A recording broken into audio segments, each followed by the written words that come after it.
Welcome, dear listener, to the Sleepy Shadows, where history, mystery and memory softly intertwine. Here, we drift through the long corridors of the past, guided by the glow of old truths and quiet revelations. Tonight's story is not meant to excite, but to ease you into restful slumber, while gently unfurling the threads of a chapter in human history, both chilling and thought-provoking. So take a slow, deep breath. Let your body relax, and as the day melts away, allow your mind to wander through centuries past. This is your time to rest, your time to learn, and your time to listen as the ghosts of old Europe softly whisper their tales into the dark, tonight. We begin a long and winding journey into a time when whispers became accusations, when fear wore the mask of righteousness, and when thousands, mostly women, were dragged from their homes and accused of a crime that had no name until the world gave it one: witchcraft. This is the witch hunts in Europe. Let us begin. Let us now travel, softly, slowly through the fog-laced hills of Europe, sometime in the mid-1400s. Imagine the air, heavy with the scent of hearth smoke and damp earth. Church bells echo faintly in the distance, carried by winds that rustle through wooden shutters. Life here is simple, harsh, and often cruel. But beneath the surface of this stillness, fear has begun to stir. For over 3 centuries, from the 1400s to the early 1700s, Europe experienced one of its most troubling periods of mass persecution, the witch hunts. A slow, burning hysteria, one that would smoulder in village gossip, ignite in courtrooms, and ultimately claim tens of thousands of lives. Some estimates place the death toll between 40,000 and 60,000 souls.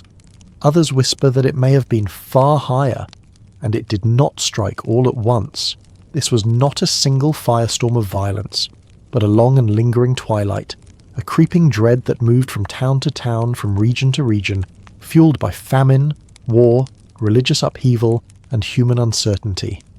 To understand this era, we must understand how Europe perceived the world at the time.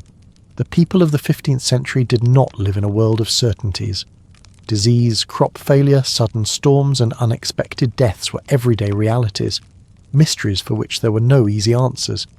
And in a time before science could explain the invisible, it was easier, more comforting perhaps, to imagine that such misfortunes had causes beyond the natural, that somewhere, someone, a neighbour perhaps, or a reclusive widow down the lane, was working unseen forces against the community. These witch hunts were not spontaneous, nor were they the product of mere ignorance. They were born from a complex web of cultural, religious and political tensions, entwined with superstition, desperation, and the slow erosion of trust between individuals. In this segment, we'll take a gentle, unfolding look at the overall picture. What exactly happened during these centuries of persecution? Who were the ones most often accused? How did these beliefs evolve over time? And what does this long night of history tell us about fear, belief, and the fragile line between community and cruelty? Let's begin with the scale. The witch hunts took place across much of Europe. Germany, France, Switzerland, and the Low Countries saw the greatest number of executions, while England, Italy, and Scandinavia also participated, each region weaving its own patterns of suspicion and violence. In Germany alone, some towns were left nearly empty of women, entire villages broken by grief and silence. Most of the accused were women, though not all. Old women, widows, healers, midwives, those who lived alone, those who knew herbs, those who were poor, or simply poor in friends. Often, the first accusation would come from a neighbour, perhaps after an argument over land, livestock, or a borrowed cup of flour. From there, the machinery of suspicion would begin to turn. What followed was a process both terrifying and methodical. The accused would be interrogated, sometimes gently at first, but often, under the pressing weight of torture, confessions were extracted. Names of others were given, chains of suspicion extended, and like a spider's web, the hunt grew. But it is crucial to understand, this was not chaos. It was often carried out under the careful eye of church and law. Trials were held, records were kept, testimonies were written down, often in detail. And though they read like nightmares, they remain among the most chilling artefacts of European legal history. In the town of Trier, for example, in the late 1500s, it is said that the witch trials claimed the lives of over 300 people, including nobles, priests, and children. Their confessions, often made under duress, form a long catalogue of alleged night flights, pacts with devils, and sabbaths held in the forest, visions likely implanted by leading questions and the unbearable pressure of pain. And this fear, this slow erosion of reason, was contagious. In towns like Würzburg and Bamberg, which we will explore in more depth later, witch hunts became waves of hysteria. One trial would lead to another and another, until entire communities dissolved into fear and betrayal. But what drove these horrors? It wasn't just religious belief, nor only misogyny or politics. It was something far more universal, the human need for explanation, for control in a world that so often feels uncontrollable. By accusing others, by isolating evil into the figure of the witch, society found a temporary illusion of safety, a scapegoat for the inexplicable, a target for its unease. And yet these hunts were not constant. They rose and fell over time. They moved like tides, sometimes surging in certain regions, only to ebb and vanish for decades. Understanding the broader shape of the witch hunts helps us prepare for the more detailed stories to come. Stories of real people, of places that once whispered with fear, of books that fanned the flames, and of the slow, flickering rise of reason that would, at long last, begin to quiet the hysteria. As we drift gently forward into the next segment, we will step backward, further still, into the very roots of European beliefs in witchcraft, to the ancient world of spirits and spells, of healers and cunning folk, and the long path that led from folklore to flames. Let us drift even deeper into the mists of time, long before the first torch was lit in a village square, before ink dried on the pages of trial records, and before the word witch carried terror in its syllables. There existed a far older relationship between human beings and the unseen world. To understand how Europe came to fear witches, we must gently travel backward, to the ancient roots of belief, where reverence and dread intertwined. Imagine, for a moment, a small village nestled in the wooded hills of what we now call Western Europe. The year might be 900, or perhaps even earlier. The forest stands tall around the village, whispering with the movement of wind and hidden creatures. The stars above are brilliant in the absence of modern light, and every strange sound in the night feels closer, more personal than we, today, can easily imagine. In this world, the line between the physical and the spiritual was not rigid. It was soft, porous, breathing. The early medieval worldview was steeped in a deep connection to the supernatural. People believed that nature was alive with spirits, some helpful, others harmful. That illness, infertility, crop failure, and even sudden death could be caused by forces unseen. These weren't at first the witches of later centuries. Rather, they were cunning folk, wise women, herb gatherers, figures who occupied both respect and suspicion within their communities. They mixed poultices from local plants, whispered charms over the sick, and were often sought in secret during childbirth, illness, or grief. Their knowledge of herbs and healing was passed through generations, quietly, orally, just as the wind passes through leaves without leaving a trace. In the early Christian period, the Church held a complicated view of these figures. While pagan practices were discouraged, the Church initially regarded many forms of folk magic as harmless, mere superstition. Indeed, in the 7th century, several ecclesiastical texts describe belief in night-flying women or witches as foolishness, condemning not the supposed witches, but rather those who believed in their power. But time has a way of reshaping perceptions. As Christianity spread more deeply into Europe, it began absorbing and redefining the older pagan traditions. What was once the domain of gods and spirits became recast in terms of sin and salvation. The old nature deities, the horned gods, forest spirits, mother goddesses, began to be associated with demons. In the 10th and 11th centuries, church writings began to warn of those who made pacts with the devil. This idea, of the devil as a central antagonist, grew slowly but firmly into the theological imagination of Europe. By the 12th century, belief in magical harm, called Maleficarum, was becoming more widely feared.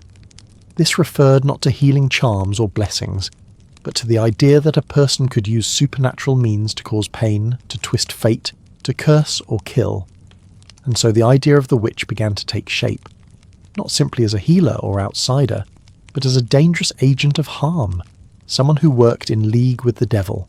Still, for much of the medieval period, belief in witches remained scattered. There was no organised persecution, no formal witch hunts. It was instead a patchwork of folk fears, regional superstitions, and whispered accusations, a distant storm, gathering its strength. One of the most curious aspects of this early period is how night travel and spirit flight came to be associated with witchcraft. Old legends told of women flying through the air on beasts or brooms, led by pagan goddesses such as Diana or Herodias. The Church, in its early councils, declared such beliefs to be illusions, tricks of the devil meant to deceive the weak-minded, and yet, over time, these very illusions came to be regarded as real.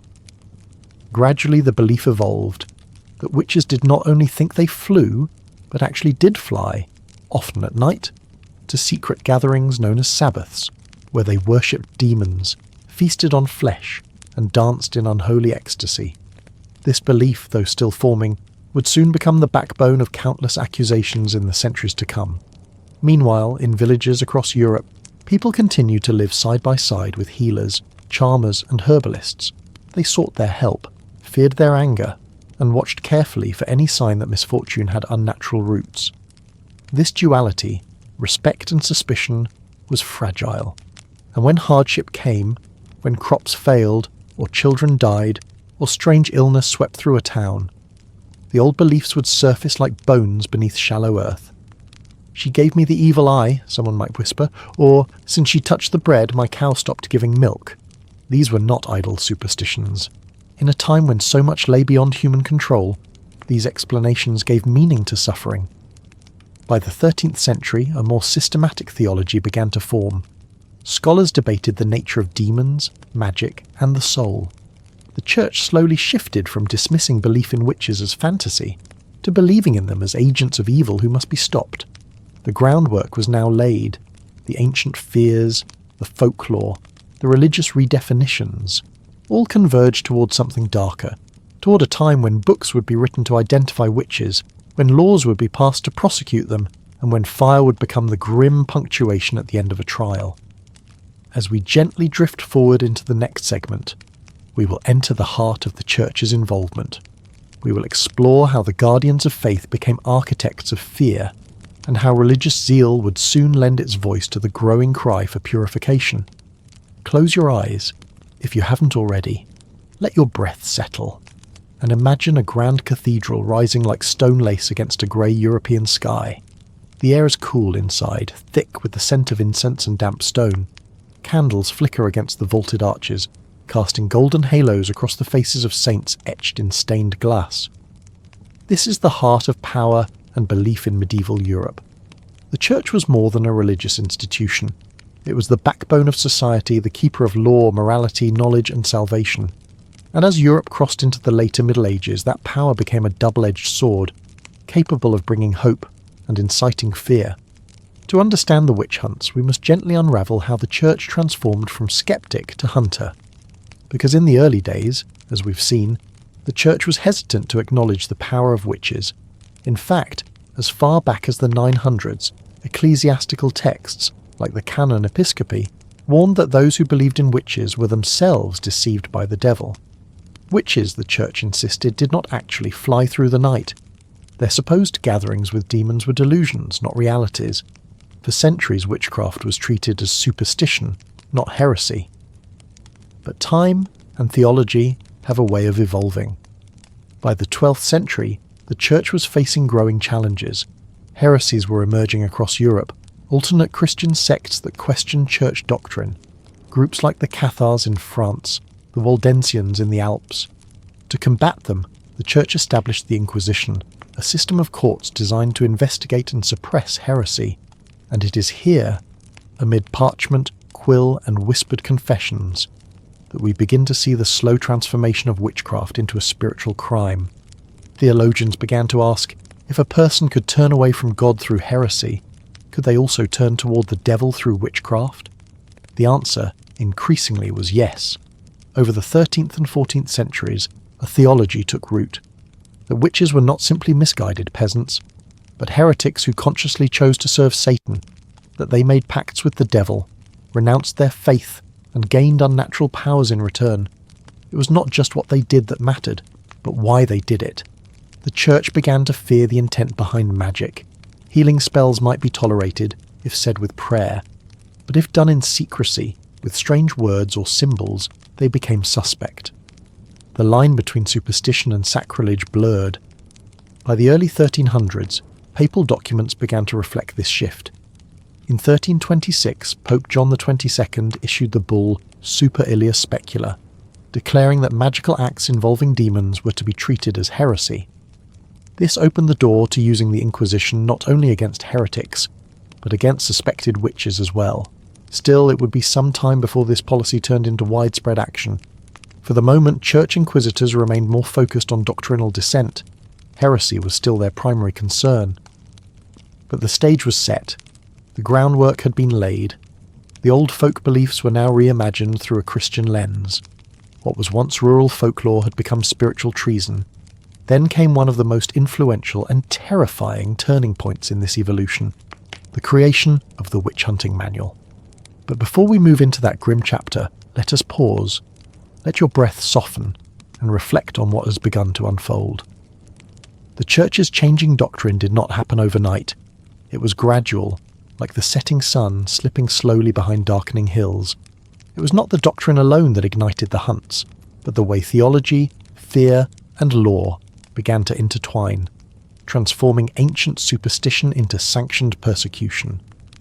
In the next segment, we will delve into the infamous book that gave witch hunters a handbook, a text written not by a pope or a council, but by a single Dominican inquisitor whose name would echo through the flames of history. Now, dear listener, let's drift gently into a dimly lit study. The scent of old vellum and tallow candles lingers in the air. A single quill scratches across parchment, its ink dark as the thoughts that inspire it.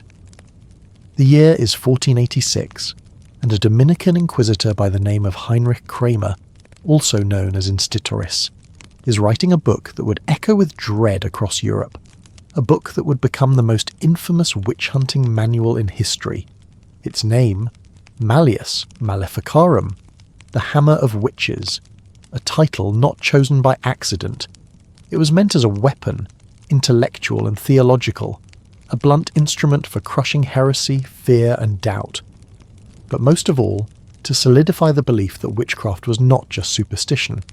It was a dangerous, organised conspiracy against God. Kramer was not alone in his zeal. He was accompanied, at least for a time, by another inquisitor named Jacob Sprenger, whose name would later appear on the title page, though scholars debate whether he was truly a co-author. What's important is that this book, written in Latin and first printed in Speyer, Germany, was unlike anything that had come before. It was not merely a theological argument, it was a detailed instruction manual for identifying, accusing, interrogating, and prosecuting witches. The Malleus Maleficarum was divided into 3 sections, each darker and more obsessive than the last. The first part laid out the theological foundations, claiming that witches were real, that they had made pacts with the devil, and that their actions, whether casting spells, flying through the night, or causing storms, were made possible only through demonic assistance. It emphasised that denying the existence of witches was itself a form of heresy. In other words, to question the witch hunts was to invite suspicion yourself. The second part offered detailed descriptions of supposed witchcraft, how witches seduced men, killed infants, blighted crops, and caused miscarriages, how they stole male virility through spells, or used potions to cloud the senses. It was in these pages that witchcraft became more than simple malice. It became an all-encompassing threat to Christian society. The third part provided practical guidance to inquisitors and judges, how to gather evidence, how to coax confessions, often through the use of torture, how to handle denials, and how to respond when an accused witch refused to cry during her sentencing, something the book warned that should be seen as evidence of a hardened soul. The text was chilling not only in its content, but in its tone. It was written with the cold certainty of someone who believed, utterly unquestionably, that what he was doing was right. Kramer's personal frustrations also bleed through the text. He He had been expelled from Innsbruck by church authorities who felt his obsession with witchcraft was excessive and problematic. But instead of retreating, he doubled down, using the Malleus Maleficarum to justify his methods and beliefs. When it was published, the book was not initially endorsed by the church. In fact, many scholars found it extreme, its claims sensational. But the invention of the printing press changed everything. The Malleus was printed dozens of times across the 16th century, in multiple editions and translations.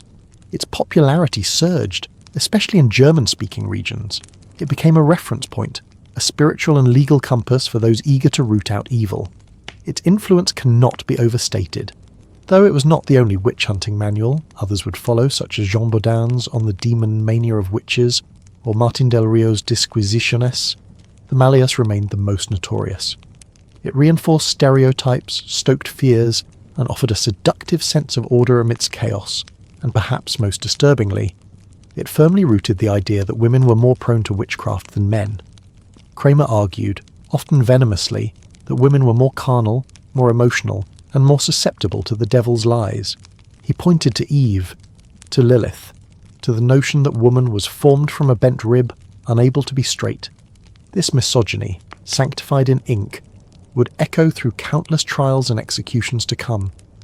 As you listen, let your thoughts drift quietly over this. How a single book, born of ego, obsession and fear, could fan the flames of mass hysteria. How its pages would be cited by judges, whispered by inquisitors, and etched into the minds of a frightened population.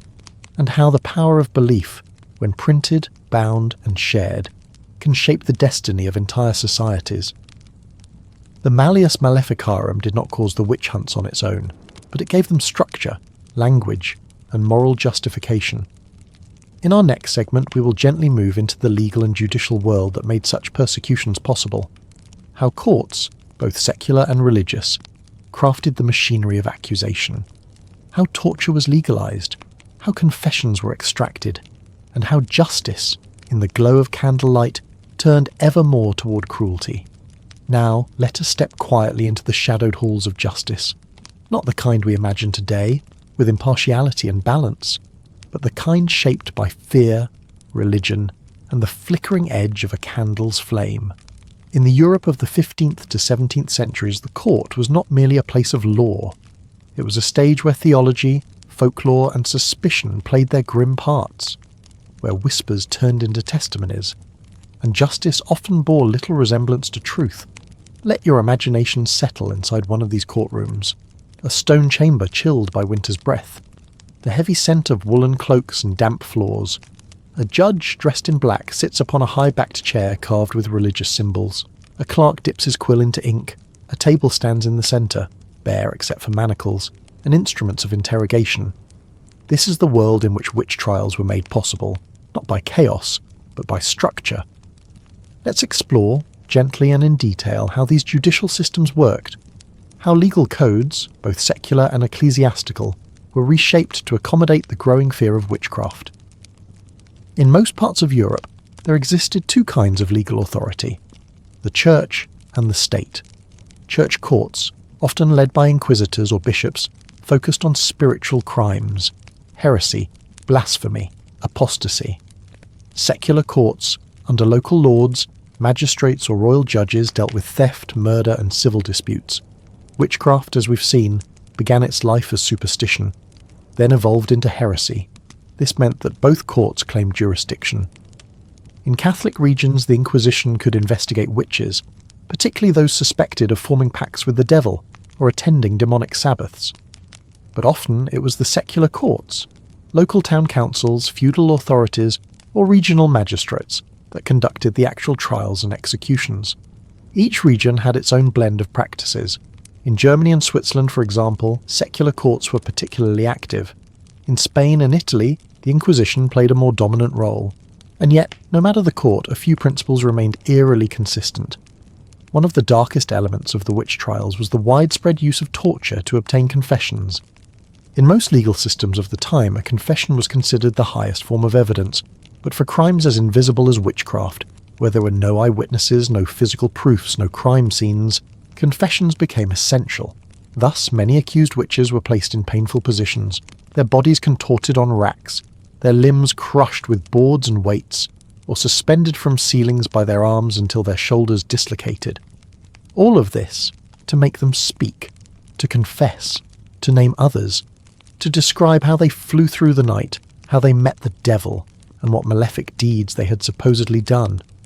Once a confession was obtained, it could not be retracted, even if given under duress, and if the accused refused to confess, torture was often continued until they did, for silence too was seen as guilt.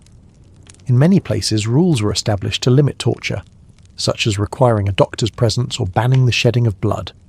But these were often loosely followed, if at all. The goal was not justice as we know it today, but purification, deliverance, the removal of evil from the community. In witch trials, evidence was an elusive concept. There were no fingerprints, no forensic science, no burden of proof. Instead, courts relied on signs such as the witch's mark, a mole, birthmark, or scar that was thought to be a place where a familiar or demon fed from the witch. These marks were searched for by examiners, sometimes invasively, always publicly. Spectral evidence in which the spirit or shade of the accused was said to torment victims in dreams or visions. If someone testified that they saw a witch's spectre in their sleep, this could be used as evidence. Unusual behaviour, a quarrel with a neighbour, a refusal to attend church, or even living alone could arouse suspicion. Death of livestock, spoiled milk, sudden illness, or stillbirth.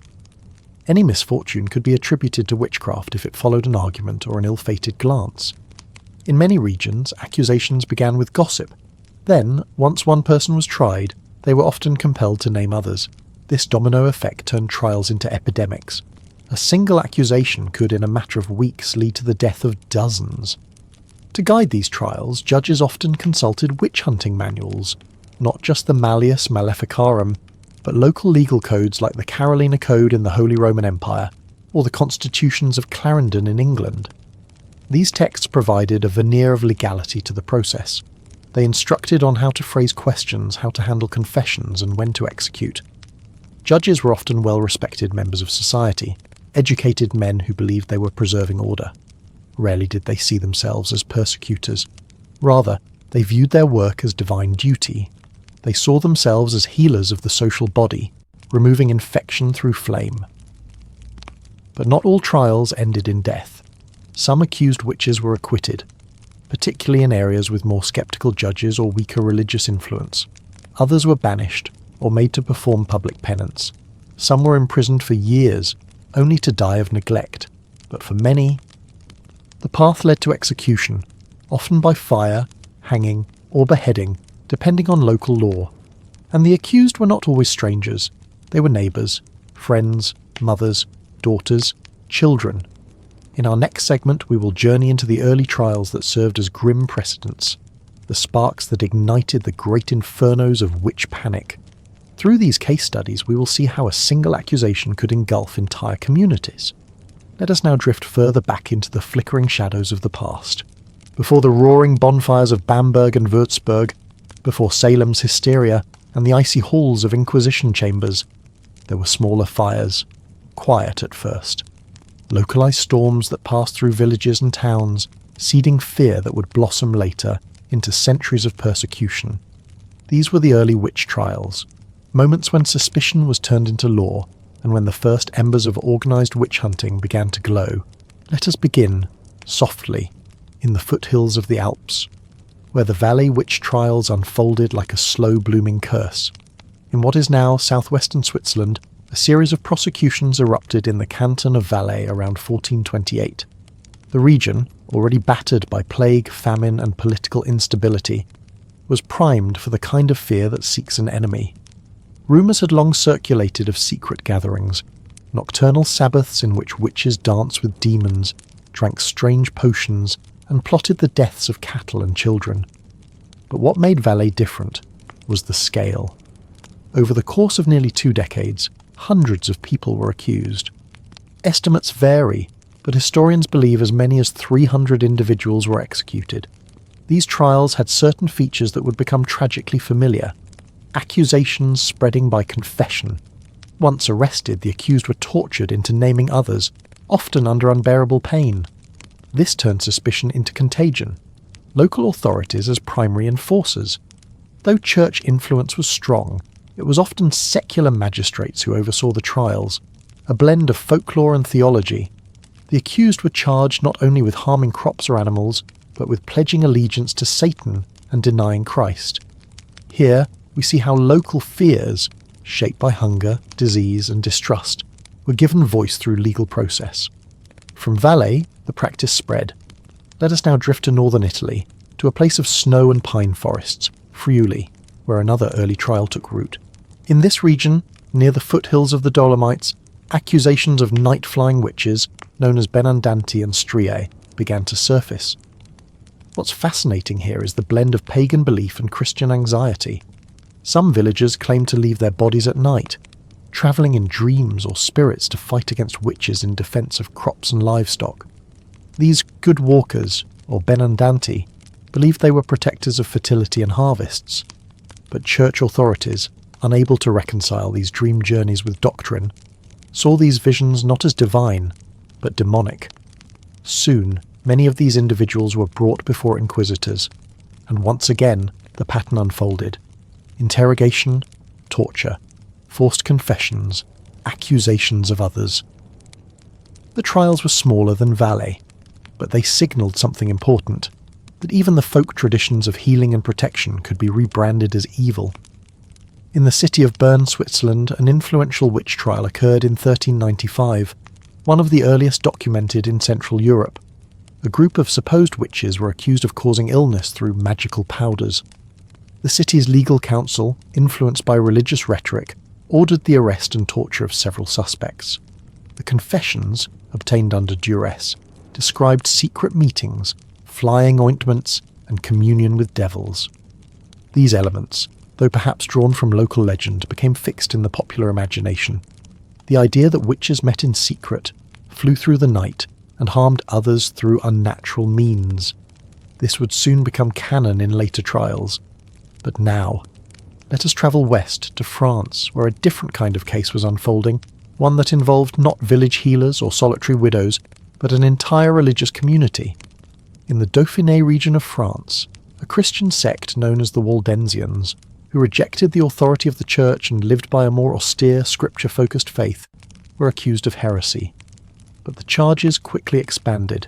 They were said to meet at night, feast in the woods, and worship a black cat, a symbol of diabolism in European law. Though originally theological, these accusations planted seeds, that heretics were not just doctrinal enemies, but part of a secret and satanic network. This idea, that witches operated as a collective conspiracy, was new. Older beliefs in village witches tended to focus on individuals acting out of malice or jealousy. But now, the fear evolved. Witches were not lone actors. They were part of a satanic army. This, perhaps more than anything else, laid the groundwork for mass hunts. And finally, before we close this segment, we must visit the town of Arras in northern France. Here more than 30 people were accused of witchcraft. Their confessions, again tortured from them, spoke of demonic rituals, desecration of the Eucharist, and pacts sealed with kisses to the devil's posterior. The vividness of these confessions, grotesque, theatrical, and terrifying, captured the imagination of both church and lay authorities. They were published, circulated, believed, and they showed, once more, how spectacle and suffering could become tools of control. So now, dear listener, let us breathe. We have wandered through the fragile beginnings of Europe's obsession with witches, from mountain valleys to city courts, from folk healers to misunderstood mystics.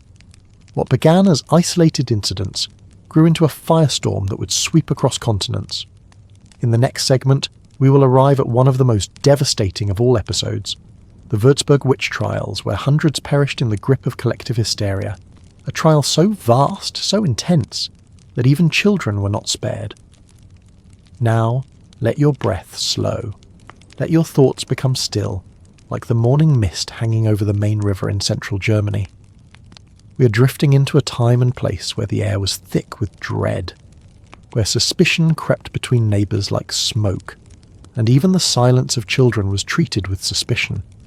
This is Würzburg, a city in the Holy Roman Empire, and the year is 1626, a time of famine, of war, of plague. The 30 Years' War raged across Central Europe. A brutal, unrelenting conflict between Protestant and Catholic states, leaving towns ruined and populations starving. In the midst of this chaos, people searched for answers to suffering, and where answers are scarce, blame often finds a target. In Würzburg, blame came in the form of witchcraft. Imagine the city in the 1620s, its once proud cathedrals standing like watchful sentinels over crumbling homes, merchants whispering of lost fortunes, fathers digging graves for children lost to fever, mothers standing in bread lines with hollow eyes. The bishopric of Würzburg, ruled by the deeply religious and authoritarian Prince-Bishop Philipp Adolf von Ehrenberg, became a crucible for one of the largest and most ferocious witch hunts in European history. The Prince-Bishop, fueled by zeal and fear, believed he was enacting the will of God by rooting out the hidden agents of Satan, who, he believed, had brought ruin upon his realm.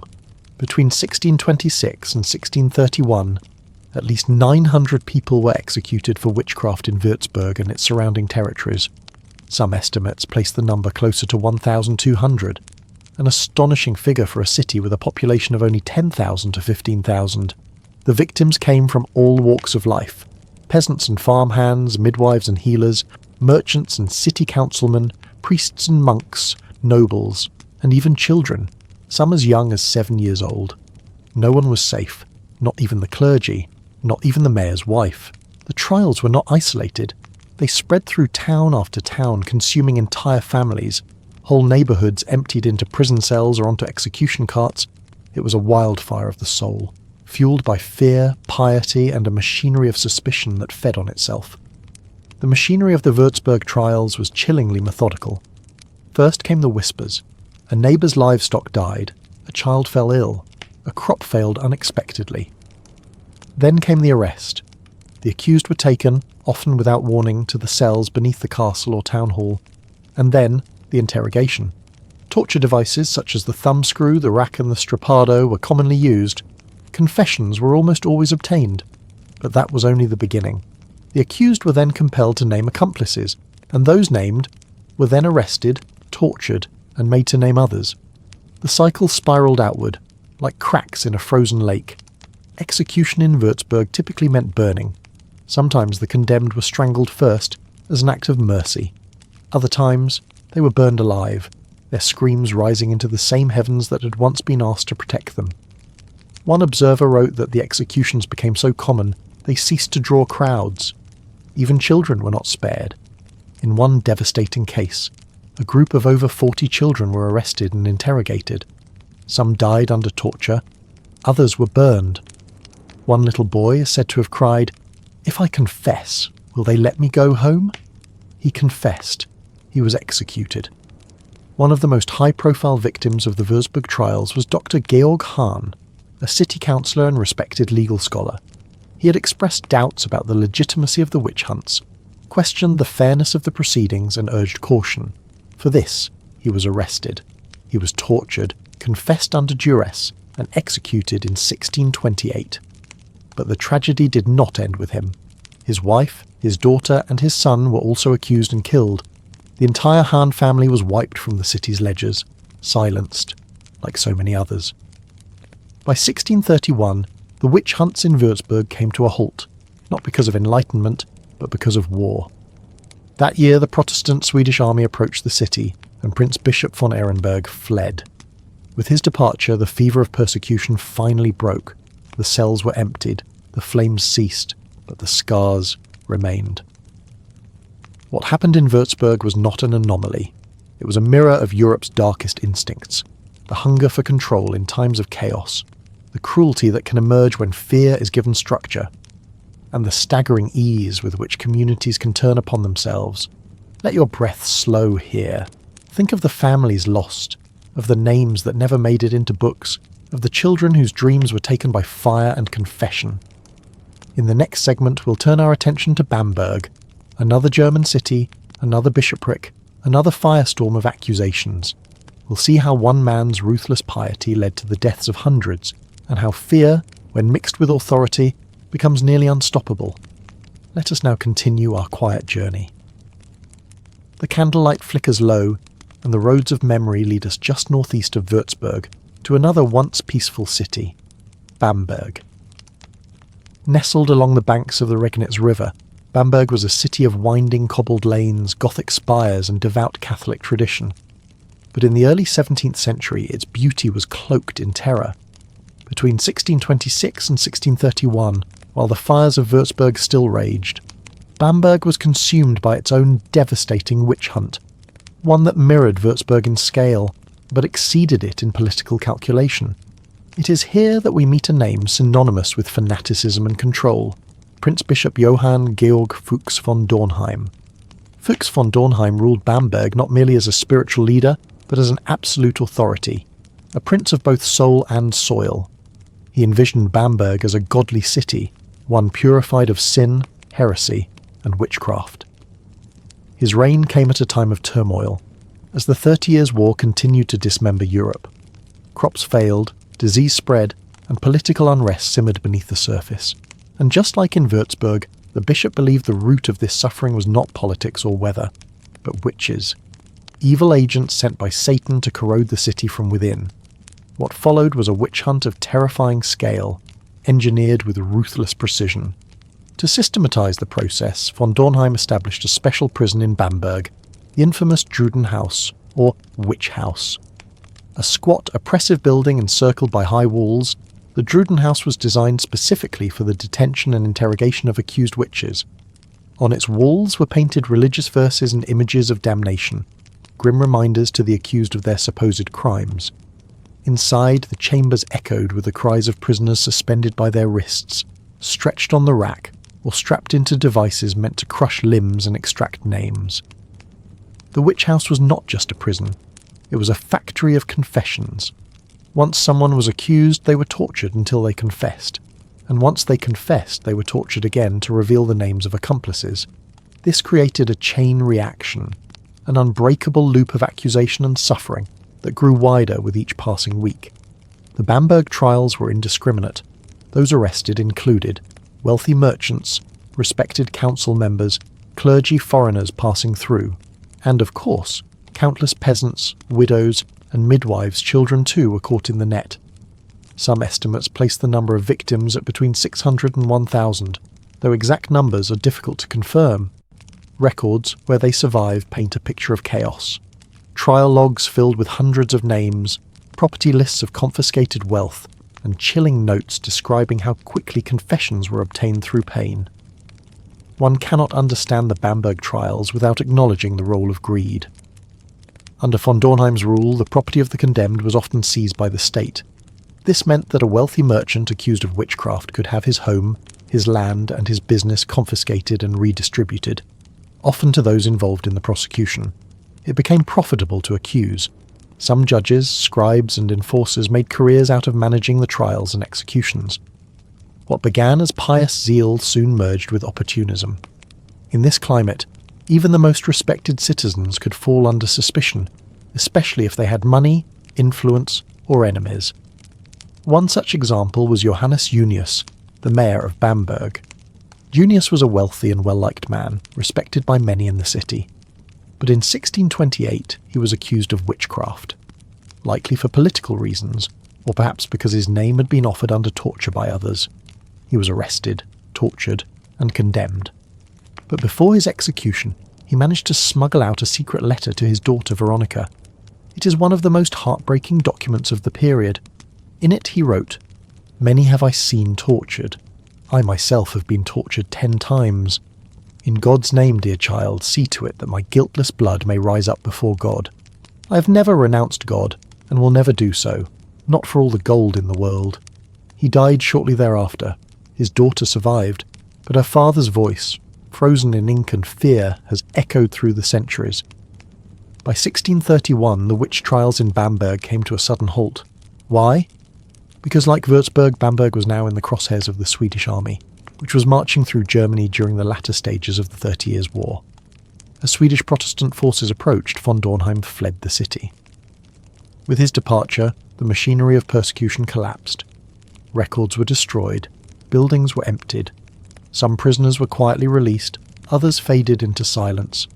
Von Dornheim himself died in exile the following year, his dreams of a godly city buried under the ash of the very fires he had stoked. The witch trials of Bamberg were not simply driven by fear of magic, they were engineered, politically, theologically and economically. They show us how power, when combined with ideology and fear, can twist a city's heart into something unrecognisable. Let your breath soften here. Let the names fade into quiet for a moment. Bamberg, Würzburg, twin flames in a dark chapter of history. In our next segment, we will turn to the Inquisition itself, to understand how it operated and how its presence both overlapped with and diverged from secular witch trials. Now, let us move more deeply into the realm of shadow and silence. Beyond the public flames of Bamberg and Würzburg, into the hushed, cloistered chambers of an older power, one that sat not in the town square, but behind cloistered walls and beneath the vaulted ceilings of churches and abbeys. This is the world of the Inquisition, a word that echoes even now with the weight of secrecy, of trials in dim candlelight, of whispered accusations and the slow turning of justice cloaked in sacred authority. But what truly was the Inquisition? And how did it shape the European obsession with witchcraft? Let us drift now into its long and layered history, one that is often misunderstood, but which played a crucial role in the shaping of Western justice and terror. The Inquisition was not a single event or organisation, but a set of church institutions established to combat heresy. It began in the 12th century, during a time of growing dissent within the Catholic world. Movements like the Cathars in southern France and the Waldensians, whom we encountered earlier, preached alternative doctrines, challenging papal authority, questioning wealth in the church, and promoting personal interpretation of Scripture. In response, the Church established a formal body to seek out, interrogate, and punish heretics. This was the medieval Inquisition. Later, as centuries passed, this framework evolved, spawning two of the most infamous branches: the Spanish Inquisition, established 1478, and the Roman Inquisition, established 1542. While their goals were similar, preserving orthodoxy, protecting the faith, their methods, jurisdiction, and relationships with secular power varied. Here is where we must pause and look closely, for there is a subtle but important truth to uncover. Despite its fearsome reputation, the Inquisition was not the leading force in the great European witch hunts. In fact, for many decades, it was often sceptical of witchcraft accusations. In the 13th and 14th centuries, inquisitors were more concerned with organised heresy than folk magic. They often dismissed local tales of witches as superstition and refused to prosecute unless there was clear evidence of heretical belief. Some inquisitors, such as Bernard Guy, the real-life inspiration behind the Inquisitor in the Name of the Rose, investigated cases of sorcery, but rarely condemned them to death. So why then do we associate the Inquisition so strongly with witch trials? Because in the late 15th and early 16th centuries, the line between heresy and witchcraft began to blur. As the Church's theology evolved, witchcraft came to be seen as a form of heresy through satanic pact. The idea was that witches didn't just practice folk magic, they had made conscious, knowing agreements with the devil. That made them heretics and enemies of God. And so, the Inquisition entered the scene. The Spanish Inquisition, despite its brutal reputation, was not as witch-obsessed as its northern European counterparts. In fact, the inquisitors of Spain were often deeply sceptical of mass witch trials and peasant hysteria. One famous case was the Navarre witch panic in the early 1600s. Hundreds of people were accused in the Basque regions of northern Spain. Villagers claimed that witches had flown to secret gatherings, smeared themselves with unguents, and engaged in blasphemous rites. But when Alonso de Salazar Frias, an inquisitor sent by the Spanish Inquisition, arrived to investigate, he did something few others had done. He asked for evidence, he listened carefully, he found contradictions, and he concluded, remarkably, that there was no real proof of witchcraft. He wrote in his report, "I have not found a single proof, nor even the slightest indication from which to infer that one act of witchcraft has actually taken place." His findings helped curb further witch hunts in Spain, a rare moment of reason in an age of panic. The Roman Inquisition, established by Pope Paul III in 1542, was the arm of the Church responsible for defending Catholic doctrine in the face of Protestant reform. Unlike the Spanish Inquisition, the Roman Inquisition did prosecute witchcraft more vigorously. In Italy, witchcraft trials often took place in papal territories, and while the accused were interrogated and sometimes imprisoned, executions were far less common than in Northern Europe. The Roman Church, you see, believed in the devil firmly. But it also believed that the devil had limited power unless a person explicitly gave him permission through sin or pact. This theological nuance meant that accusations had to be precise. The Inquisition demanded clear signs of heresy, not just folklore or village rumour. As a result, the Roman Inquisition became paradoxically a moderating force in some regions. It placed limits on torture, dismissed cases built only on hearsay, and discouraged confessions gained under duress.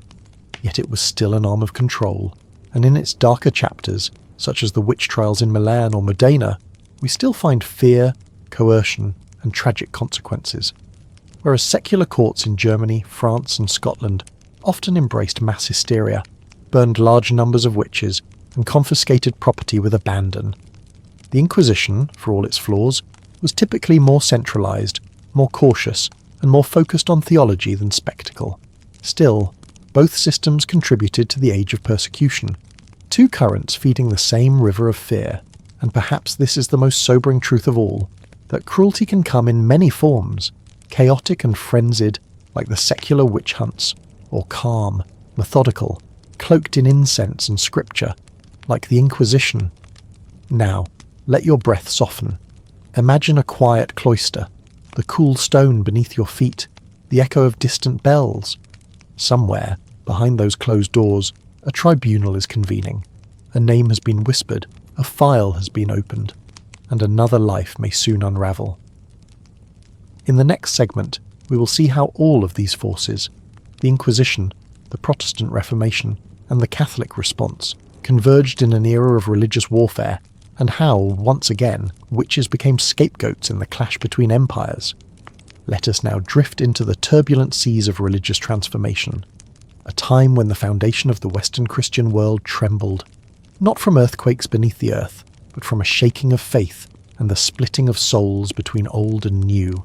This is the Protestant Reformation, and as we journey through it, we will begin to see how this great spiritual upheaval unleashed a deeper kind of terror, one that often fell on the shoulders of the most vulnerable. Witchcraft, once seen as the sin of lonely outcasts, was now recast as a weapon of the enemy's church. In a war not just of armies, but of doctrines, accusation became a form of defence. Let your mind settle now, as we step gently into the 16th and 17th centuries, into a Europe divided. The year is 1517. A German monk named Martin Luther nails 95 theses to the door of a church in Wittenberg. His words are bold, defiant, calling for reform within the Catholic Church. He criticises indulgences, questions papal authority, and appeals to scripture over hierarchy. Luther's ideas spread with astonishing speed, fueled by the newly invented printing press and carried on the backs of people who felt betrayed by corruption in the church. But with this movement came not only theological debates, it also brought division, war, and fear. The Protestant Reformation fractured the church, and in its wake, Europe erupted into a series of religious conflicts: the German Peasants' War, the French Wars of Religion, the 80 Years' War, and most destructively of all, the 30 Years' War. In these troubled times, the figure of the witch was reshaped. No longer just a heretic or healer, she became a symbol of the other side's evil.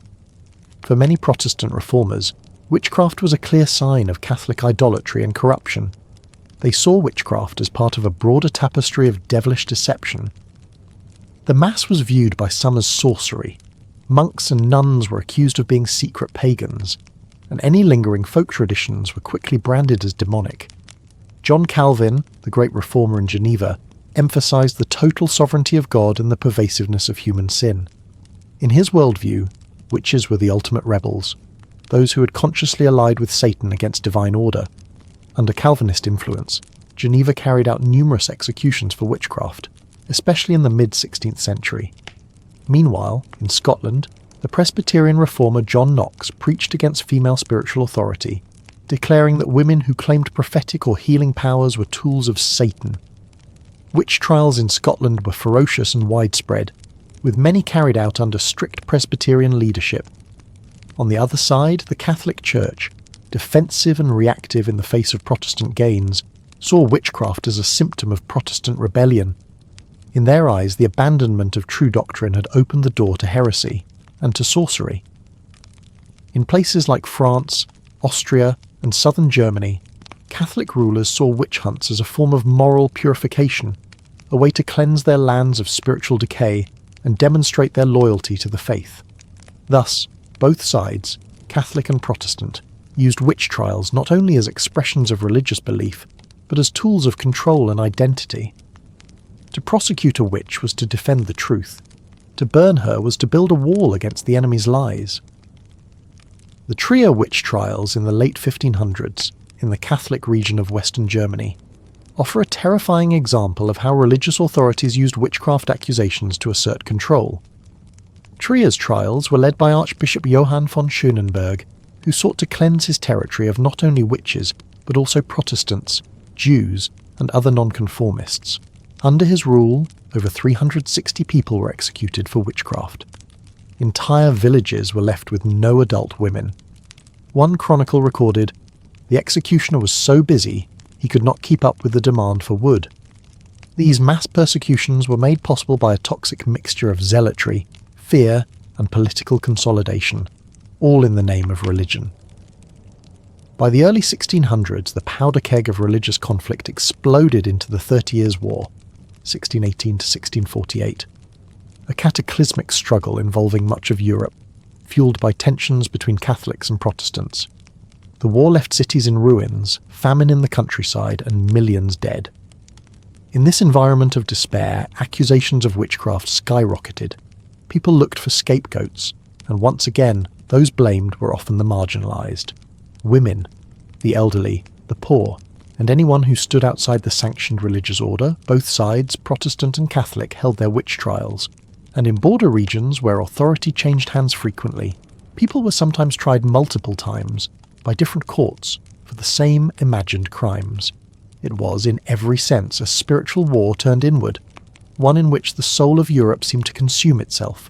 Now, let the winds quiet. Let the blood-stained banners of religious war fade into soft dusk. The Reformation gave birth to new doctrines, new hopes, and new freedoms. But it also carried within it a seed of fear, that in every opposing belief there might lurk the devil. And so, the witch, once a figure of folk magic or misunderstood solitude, was reimagined as the enemy within, a traitor to both God and nation. In our next segment, we will explore how this fear played out along lines of gender, and why, throughout Europe, it was overwhelmingly women who bore the terrible weight of the witch hunts. Now, as the soft shadows lengthen and the night deepens, let us turn our attention to a quiet, haunting truth that lies at the heart of the witch hunts. Throughout those dark centuries, the overwhelming majority of the accused and condemned were women. Why? What forces shaped this grim reality? What fears, what prejudices, what whispered suspicions fell so heavily upon women's shoulders, casting them as witches in the minds of their neighbours? Let us walk gently through this complex landscape, exploring the roles, perceptions and realities that made women the primary victims of the European witch craze. Historical records reveal a stark pattern. In many regions, between 75 and 85% of accused witches were women. In some places, such as Scotland and Switzerland, the figure was even higher. This was not mere coincidence. It reflected deeply ingrained societal views. Imagine a small village in 16th century Europe. Women were often the caretakers, midwives, healers, herbalists. They tended children and the sick, prepared meals, and managed the household. They carried knowledge passed down through generations, remedies made from herbs, folk wisdom, and rituals. Yet this knowledge was a double-edged sword. While some admired the healing touch, others feared the power to harm. Women's connection to the cycles of nature, birth, death, and fertility, linked them in the popular imagination to mysterious forces. Beyond their roles, women were often viewed with deep suspicion. In a patriarchal society, where women had limited rights and little power, their independence could be threatening. Women who were widowed or unmarried, poor or socially isolated, strong-willed or outspoken, were often singled out. The label of witch became a way to control and punish those who did not conform. Sexuality, too, played a central role. Witches were often accused of sexual deviance, engaging in orgies with the devil, using magic to seduce or harm men, or threatening social order through their desires. This reflected a widespread fear of female sexuality, and a desire to regulate it strictly. The Bible and church teachings also shaped perceptions. Verses like Genesis 3:16, "Your desire shall be for your husband, and he shall rule over you," were interpreted to justify women's subordinate position. Early church fathers, such as St. Augustine, wrote of women as sources of temptation and sin. This theology seeped into popular belief. Witches were imagined as temptresses, agents of Satan who sought to corrupt men and society. The infamous witch-hunting manual, the Malleus Maleficarum, was particularly harsh on women. Authored by Heinrich Kramer in 1487, it argued that women were more susceptible to witchcraft due to their weaker nature. The book described women as lustful, deceptive, and morally frail, using these qualities to justify their persecution. Let us listen quietly now to echoes of individual stories. A midwife accused of causing a neighbour's stillbirth, whose knowledge of herbs was twisted into poison. A widow living alone on the edge of the village who was blamed for every bad harvest or sickness. A healer whose remedies worked miracles, but whose power threatened local doctors or clergy. These women, often powerless in court, were trapped in a system designed to silence them. Not all women were passive victims. Some fought back, refusing to confess, accusing their accusers, or escaping their villages. Their courage was often met with harsher punishment, but their stories remind us that even in darkness strength flickered like a candle. Now breathe slowly. Feel the soft pulse of history's sorrow. Women, mothers, daughters, healers and rebels, lost to flames, to fear, to silence. This chapter of persecution reveals not only a tragedy of belief, but a profound injustice rooted in gender. In the next segment, we will explore the broader socio-economic and political forces that fueled these hunts, how war, famine, disease, and social tension created the fertile ground for fear to grow. Now, as the night stretches deeper and the world grows quiet around you, let us breathe in the cool air of history's vast landscape and step gently into a wider view, beyond superstition, beyond fear, to see the larger forces that shape the terrible phenomenon of the witch hunts. We find ourselves in a Europe racked by turmoil, a continent marked by the harsh realities of war, famine and disease, where survival was fragile and communities were strained.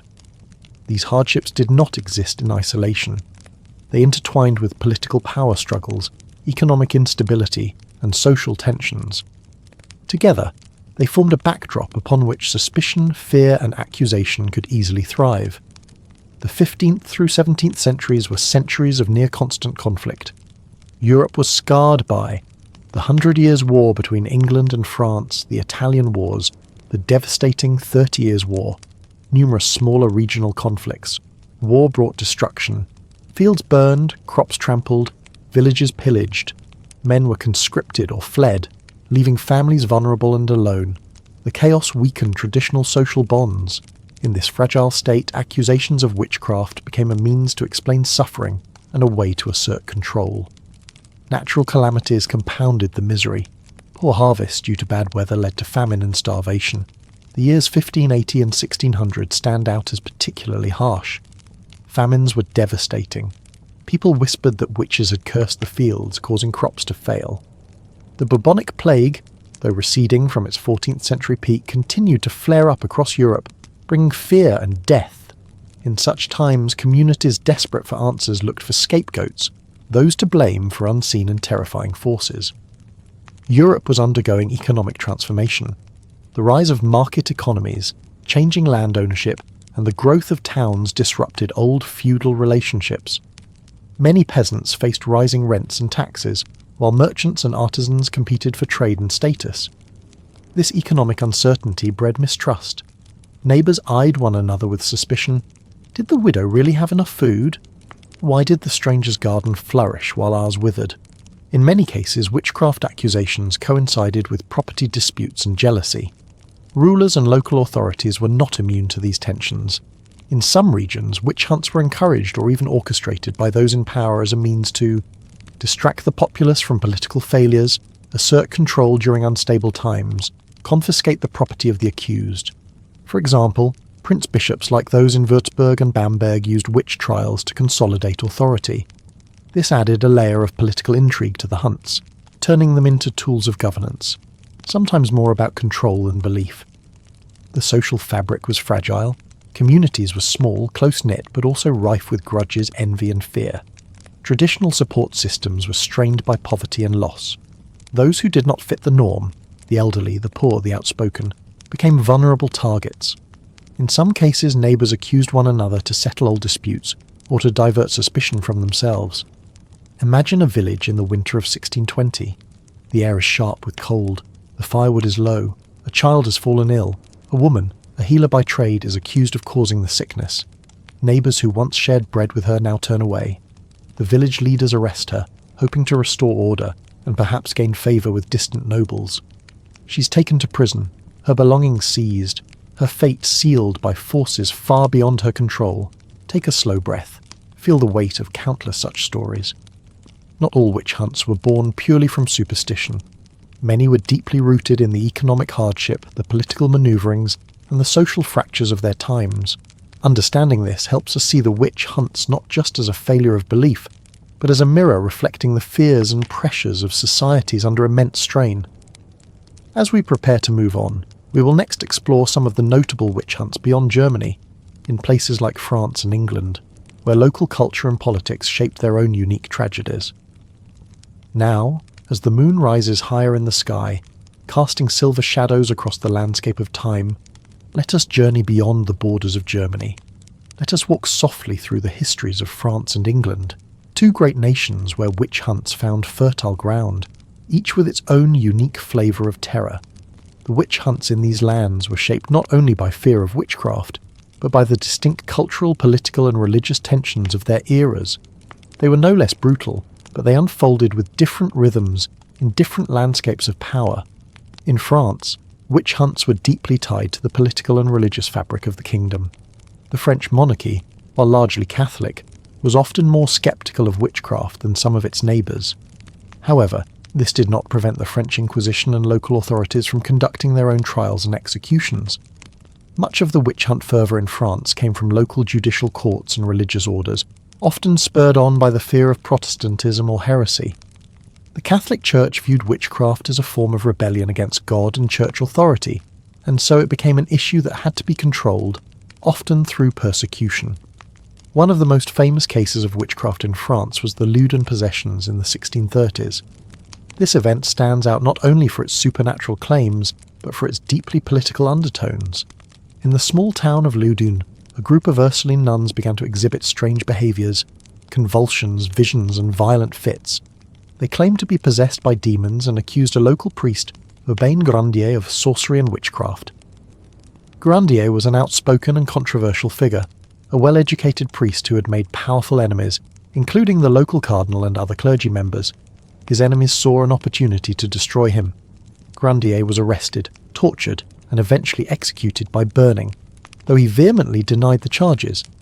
The case was a perfect storm of religious fervour, political intrigue, and the growing fear of witchcraft. It also highlighted the growing power of the French monarchy and its role in controlling religious dissent. Across the Channel in England, witch hunts took on a distinctly different character, but they were no less deadly. In 1612, the Pendle Witch Trials in Lancashire became one of the most infamous witch hunts in England's history. The case is fascinating for its blend of local superstition, religious zeal, and growing tension between rural and urban society. The Pendle witches were accused of using magic to harm others, spells, charms, and curses that supposedly caused illness and death. But what truly makes the Pendle case stand out is the way it unfolded. There were 12 people tried, mostly women, but including a few men, from two distinct families, the Demdikes and the Device family. These families were part of the rural underclass, living on the fringes of society and constantly battling poverty. The local authorities, along with the justices of the peace, were quick to seize on these accusations, which likely had roots in long-standing personal grievances and local rivalries. The trial was notorious for its proceedings, based more on testimony and spectral evidence than any tangible proof of witchcraft. Despite the lack of solid evidence, the accused were convicted. Most were sentenced to death by hanging, and the trial helped set a precedent for other witch hunts in England. In 17th century England, the fear of witchcraft was closely tied to the larger cultural shifts of the time. The English Civil War, 1642 to 1651, brought instability, creating fertile ground for witchcraft accusations. In a time of political turmoil and religious upheaval, witchcraft was perceived as a threat to social and religious order. The role of Puritanism, the strict Protestant movement that sought to cleanse England of Catholic influences, also played a significant part in the witch craze. Puritans were highly suspicious of anything that strayed from their rigid understanding of Christianity. The rise of Puritan witch hunts, particularly during the reign of Oliver Cromwell, led to an increase in trials and executions, especially in rural areas where suspicion ran high. The famous Matthew Hopkins, known as the Witchfinder General, played a central role in hunting witches in England during the 1640s. Hopkins was responsible for the deaths of hundreds of suspected witches, many of whom were poor women. His methods were brutal, relying heavily on torture and forced confessions. By the mid-17th century, both France and England began to see a shift in attitudes toward witchcraft. In France, the witch hunts began to wane after the reign of Louis XIV. As the monarchy grew stronger and centralised, a more rational approach to law began to take hold, and the persecution of witches gradually diminished. In England, the rise of the Enlightenment, with its focus on reason, science, and scepticism, led to the gradual decline of witch hunts. By the late 17th century, official trials became less frequent, and the belief in witchcraft began to be questioned in intellectual circles. As the last embers of the witch hunts burn low in the pages of history, we see a pattern emerging. Witchcraft was never just about the devil or dark sorcery. It was about political power, religious control, and the marginalisation of the vulnerable. In France and England, witch hunts were not isolated to one culture or society. They were shaped by the fears, the ambitions, and the turmoil of the times. Let this thought settle within you. The past is a tapestry, woven from the threads of countless lives, woven in light and shadow. In our next segment, we will venture into the New World to examine how witchcraft beliefs crossed the ocean, spreading from Europe to the Americas, where the witch hunts took on a new shape. As we close our eyes to the soft, distant echoes of Europe's witch hunts, a new chapter unfolds, one that stretches across the vast ocean, where the old fears found fertile ground in the New World. Here, in colonial America, the witch hunts would not only reflect the same fears of the European past, but would take on new forms, shaped by the unique blend of religious fervour, new social dynamics, and the challenges of life in a strange and untamed land. Let us journey now to the Americas, where these fears found expression in the Salem Witch Trials and beyond. We'll explore how witch hunts took root, and why this dark legacy crossed the ocean to haunt a new continent. The first English settlers arrived in North America in the early 1600s, bringing with them a deeply rooted belief in the supernatural. Their Puritan faith, strict, austere, and zealous, believed in the power of the devil and the presence of a witchcraft in the world. These settlers were keenly aware of the spiritual dangers that threatened their tightly knit communities, and many brought with them the legacy of centuries of witchcraft persecution in Europe. As the colonies grew, these fears persisted. Colonial life was precarious, struggling against disease, harsh winters, hunger, and the constant threat of native uprisings.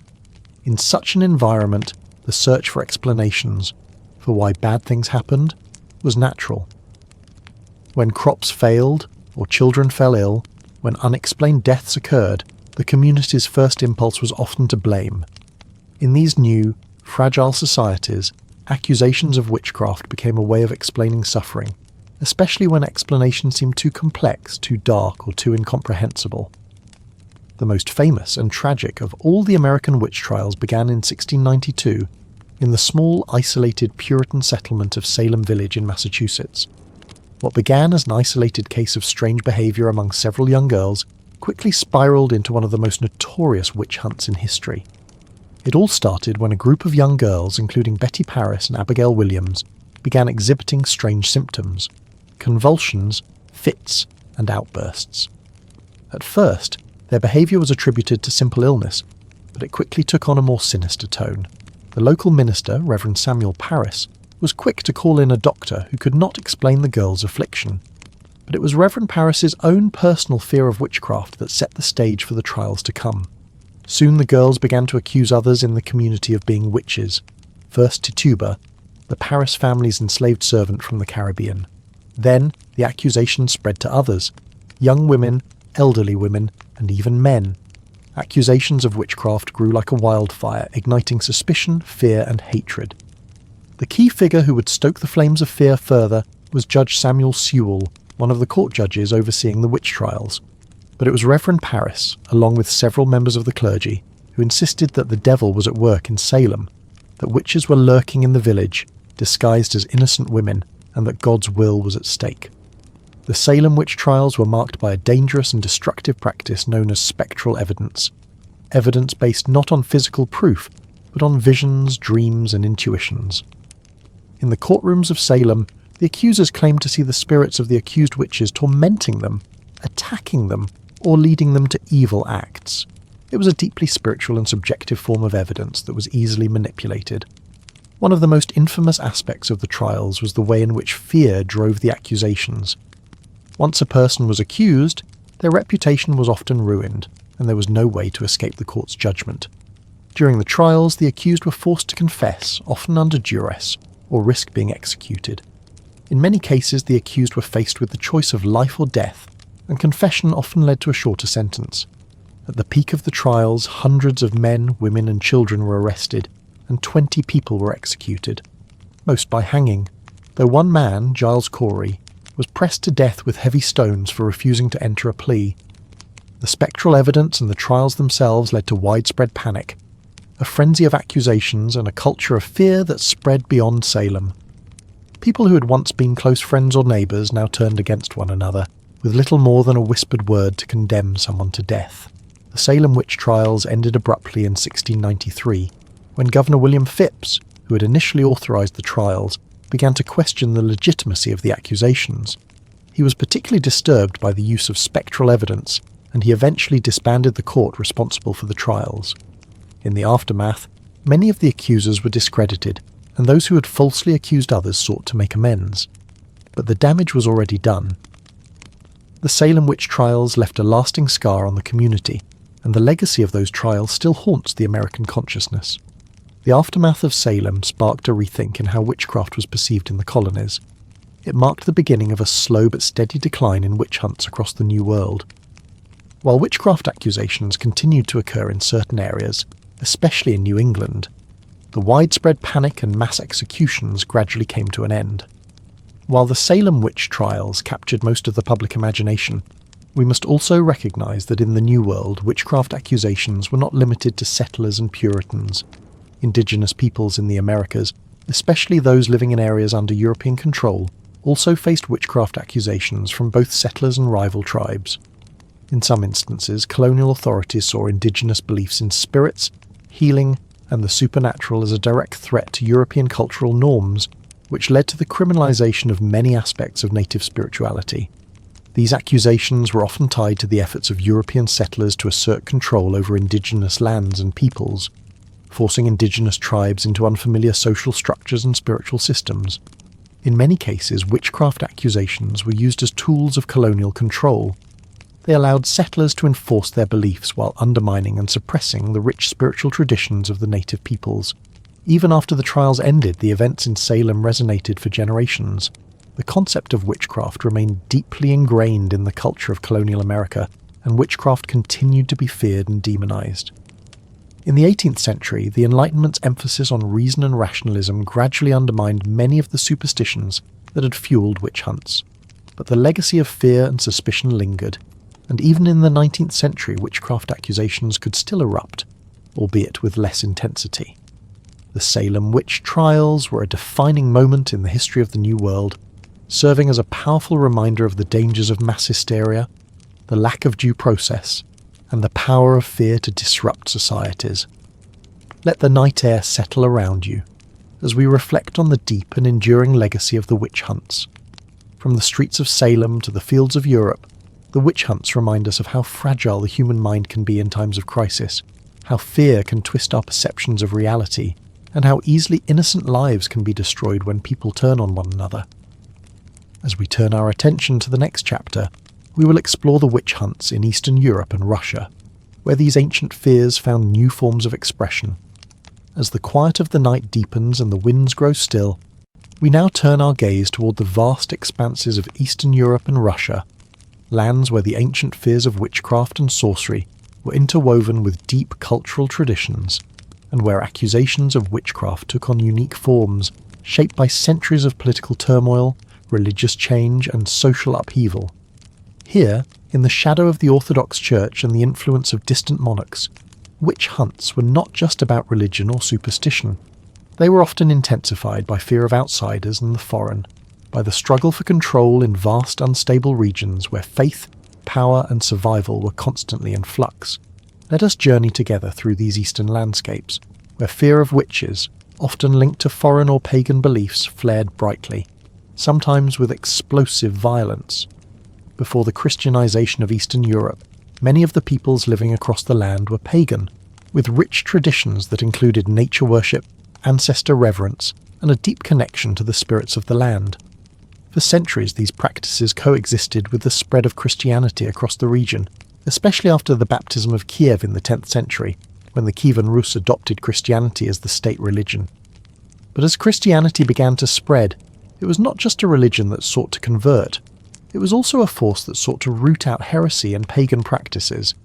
Pagan rituals, healings, and folk magic were often seen as satanic or witchcraft by the church, and the process of converting people to Christianity involved eliminating old traditions, sometimes violently. This tension between paganism and Christianity laid the foundation for the witch hunts that would follow. In Russia, the Russian Orthodox Church played a crucial role in shaping both religious life and the perception of witchcraft. The Church, deeply intertwined with the monarchy, held significant political and social power. Its influence permeated the lives of ordinary Russians, and its view of witchcraft as a sin against God shaped how witch hunts would unfold. Witchcraft was not just seen as a spiritual transgression, but as a threat to the stability of society. Accusations of witchcraft were often tied to social unrest, and the fear of witches became a tool for those in power to maintain control over the population. Witches were often depicted as those who defied the natural order, people who had made a pact with the devil to wield supernatural powers. This led to the belief that they could cause illness, crop failures, death, or any number of misfortunes in the community. While witch trials in Russia did not reach the intensity of those in places like Germany or France, they were still a significant part of the cultural landscape. One of the most notable periods for witch trials in Russia occurred in the 17th century, during the reign of Tsar Alexis I. At this time, the church and state worked together to enforce a strict moral order, and any deviation from the accepted norms, be it through folk magic, divination or healing practices, was viewed as subversive. The church and the state collaborated in prosecuting those suspected of witchcraft, and while executions were not as widespread as in Western Europe, those accused of witchcraft often suffered brutal torture and imprisonment. The accused were often believed to have entered into a coven with Satan, and were thought to be capable of inflicting damage on the community, especially through the use of spells and curses.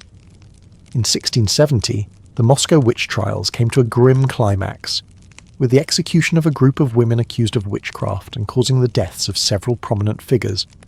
The trial came after the sudden and unexplained death of a nobleman, which was attributed to the work of witches who had supposedly cast a curse on him.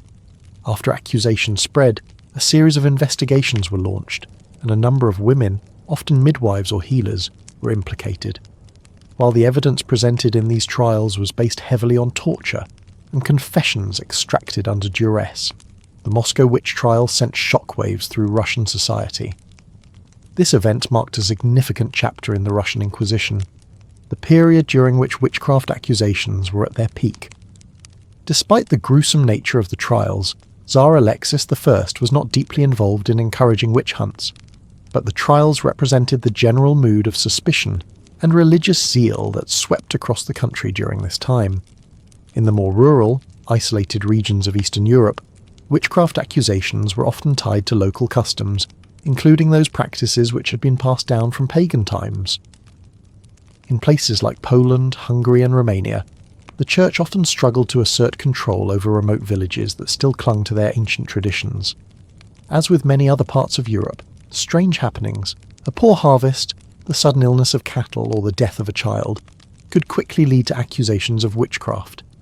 Witches were seen as powerful figures who could both curse and heal, and their presence was feared by the communities that relied on the supernatural to explain their misfortunes.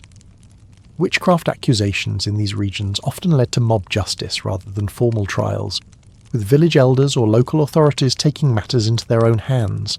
In some cases, the accused were tortured until they confessed, and many were executed without trial.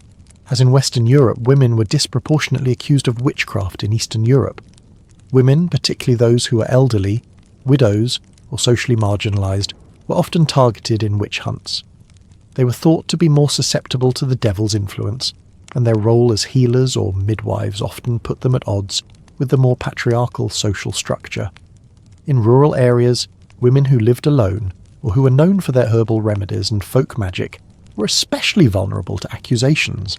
These women were often seen as dangerous or unnatural, capable of manipulating others through their knowledge of plants, herbs, and potions.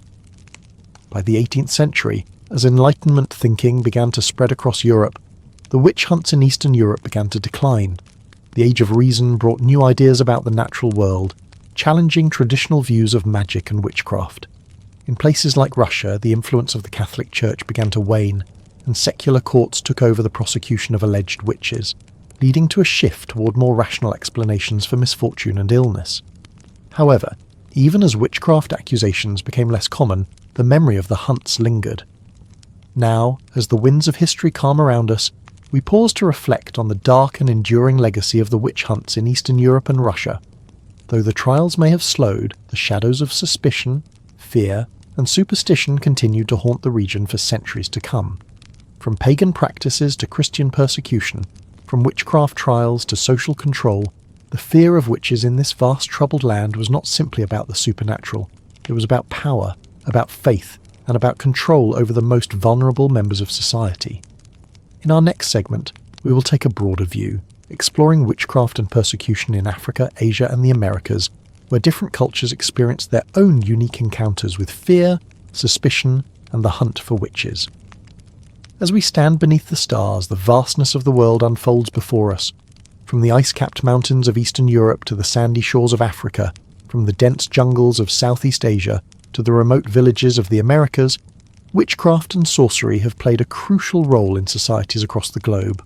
Though the witch hunts of Europe are the most well documented, the same fears and accusations have shaped lives in cultures far beyond the reach of the Western world.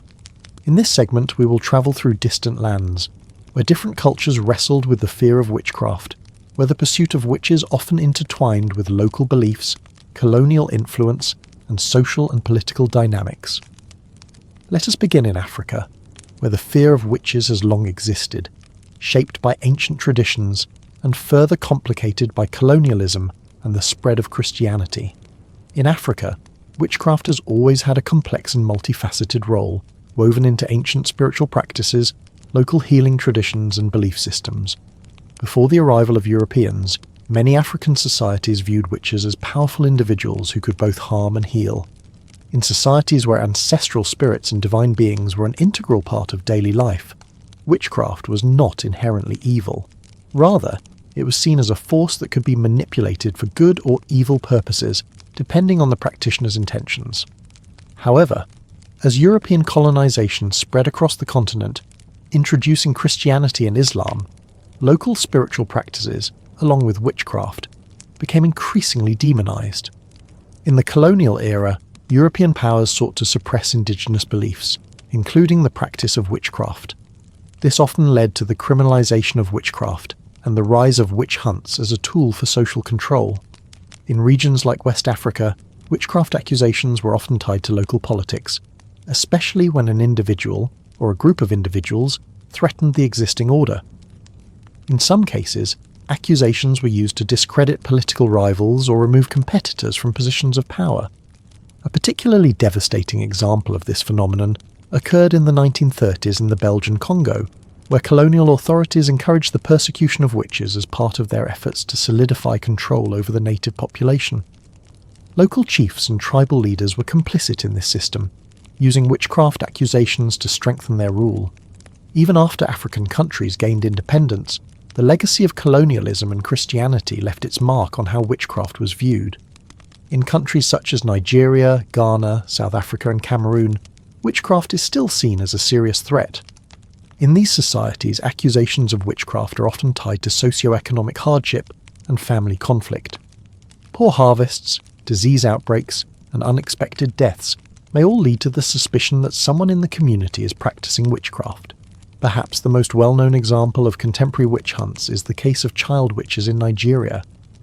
In the late 20th and early 21st centuries, a number of Christian pastors and missionaries promoted the idea that children could be possessed by demons, leading to widespread accusations of witchcraft. In some cases, children were abandoned or even murdered after being accused of witchcraft. The persecution of witches in Africa continues to be a deeply troubling issue, with witch hunts often going unpunished or even encouraged in certain regions. Witchcraft beliefs remain a powerful force in many communities, shaped by a combination of traditional beliefs, modern religions, and social and economic pressures. Witchcraft persecutions have also occurred in various parts of Asia, with different regions offering their own unique responses to the fear of sorcery. In Southeast Asia, Thailand, Malaysia, and Indonesia have long histories of supernatural beliefs intertwined with witchcraft.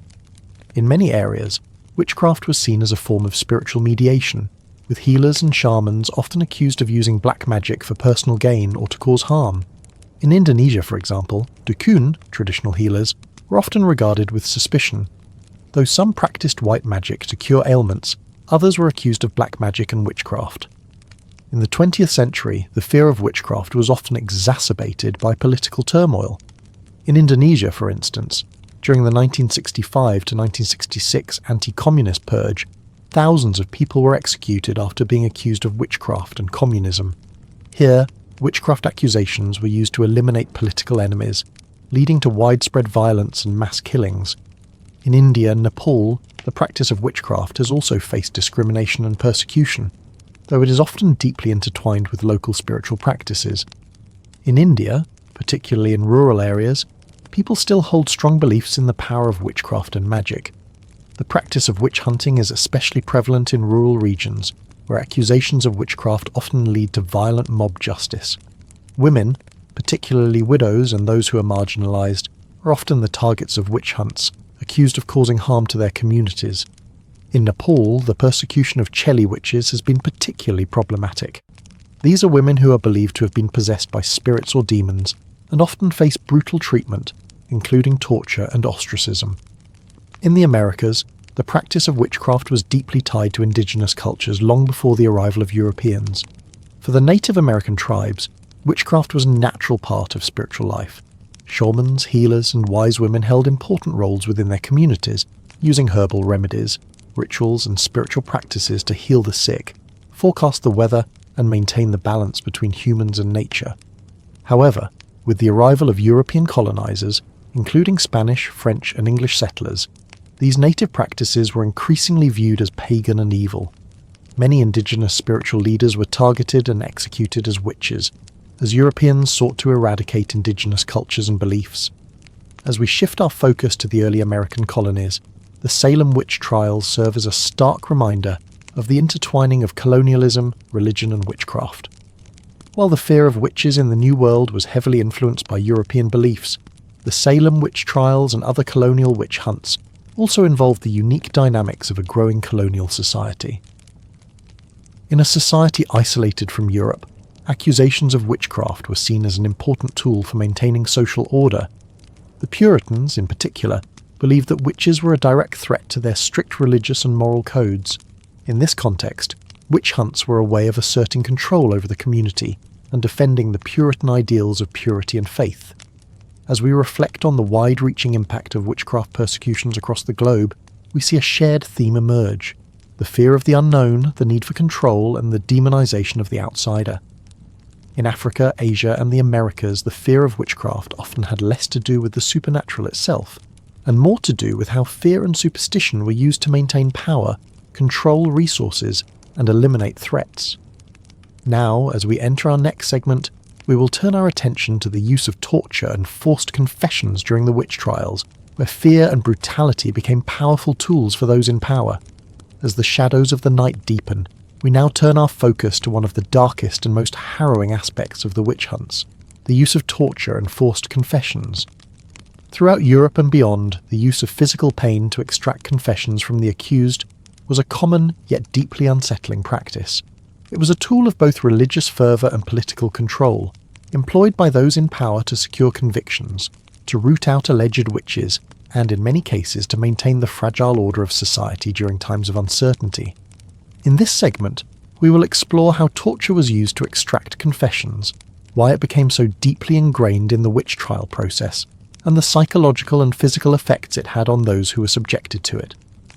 Witch trials were often a battle of belief, those who accused and those who defended. But there was another element to the trials that cannot be ignored, the role of torture in breaking down the resistance of the accused.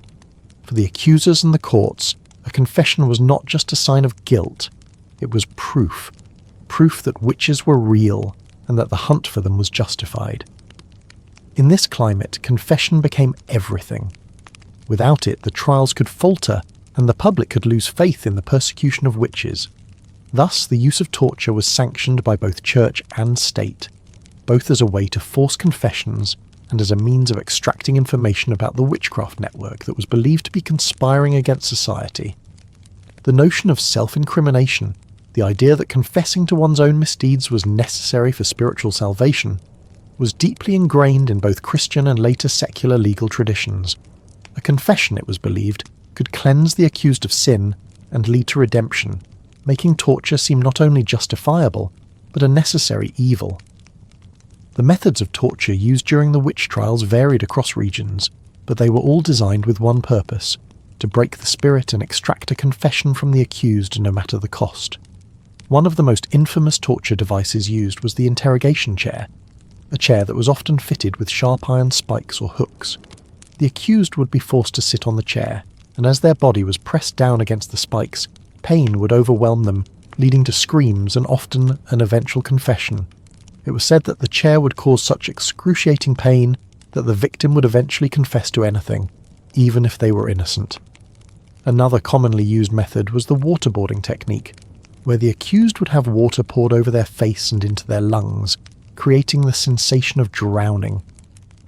This was believed to be an effective way to force confessions, as the victim would be so desperate to escape the feeling of suffocation that they would plead for mercy.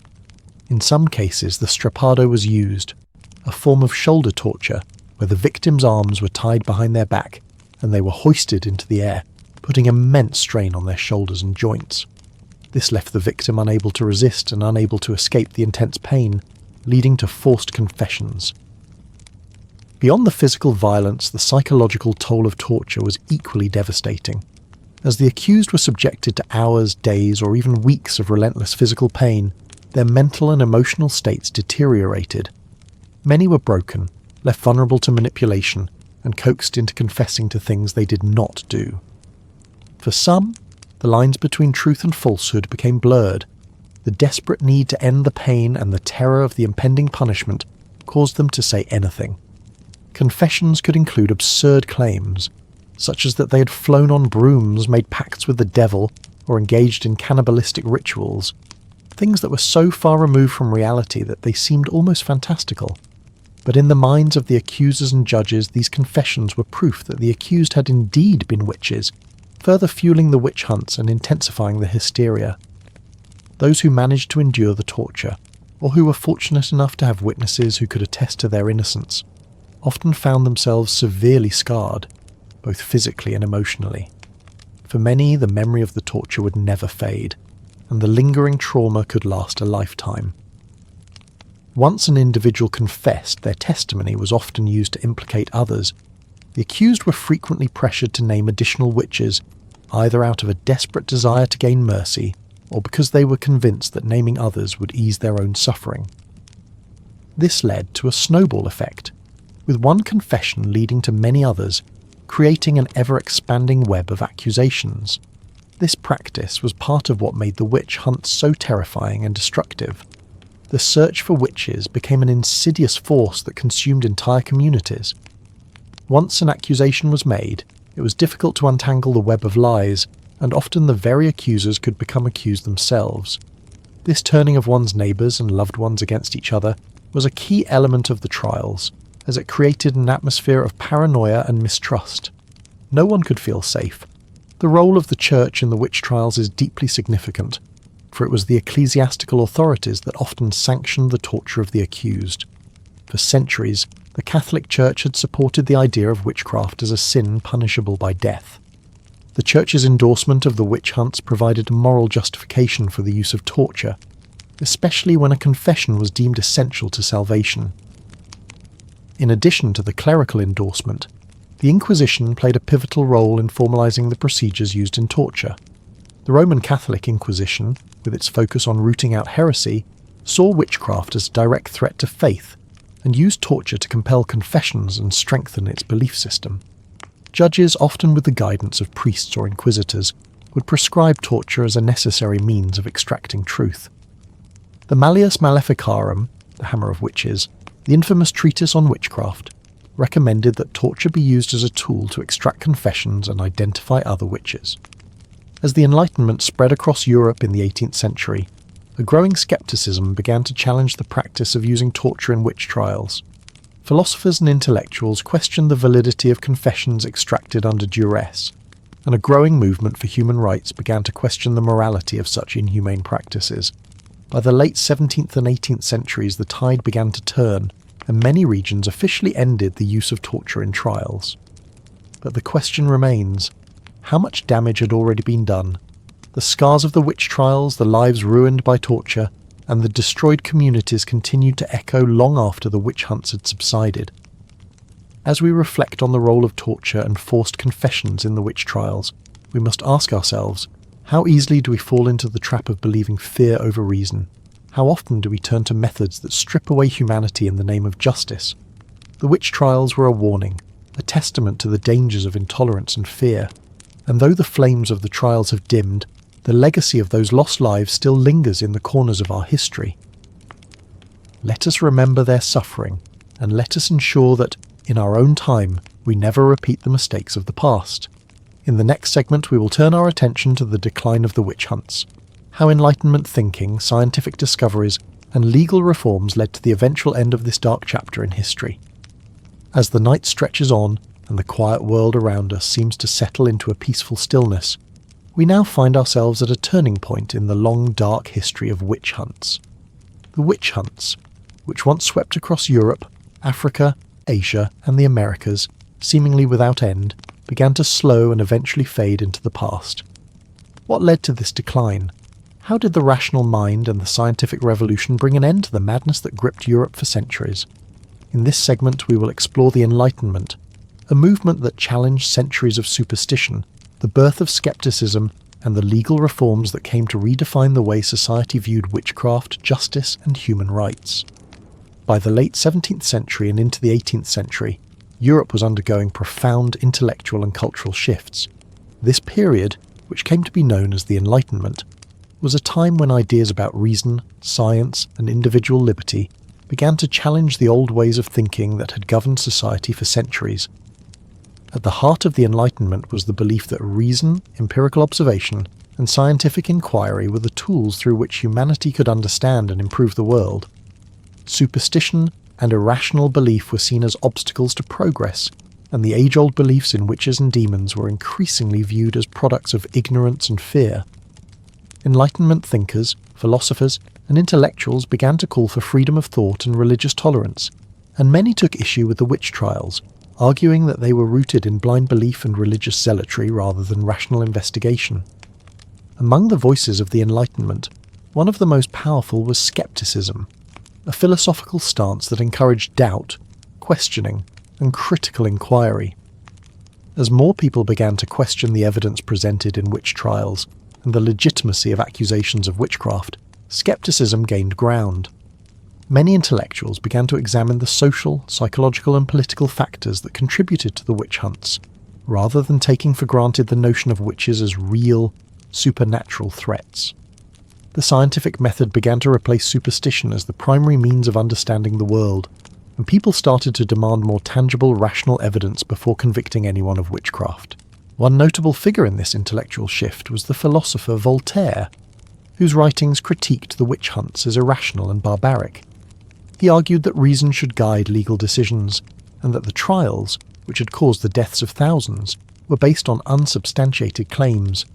In England, the witch hunts were already beginning to slow down in the early 17th century, but it was during the Enlightenment that the last vestiges of witch trials were finally eradicated. The Witchcraft Act of 1735 marked the official end of witchcraft trials in England. This new law, passed during the reign of George II, did not deny that witchcraft existed, but it made it a criminal offence to claim that someone had the power to practice magic.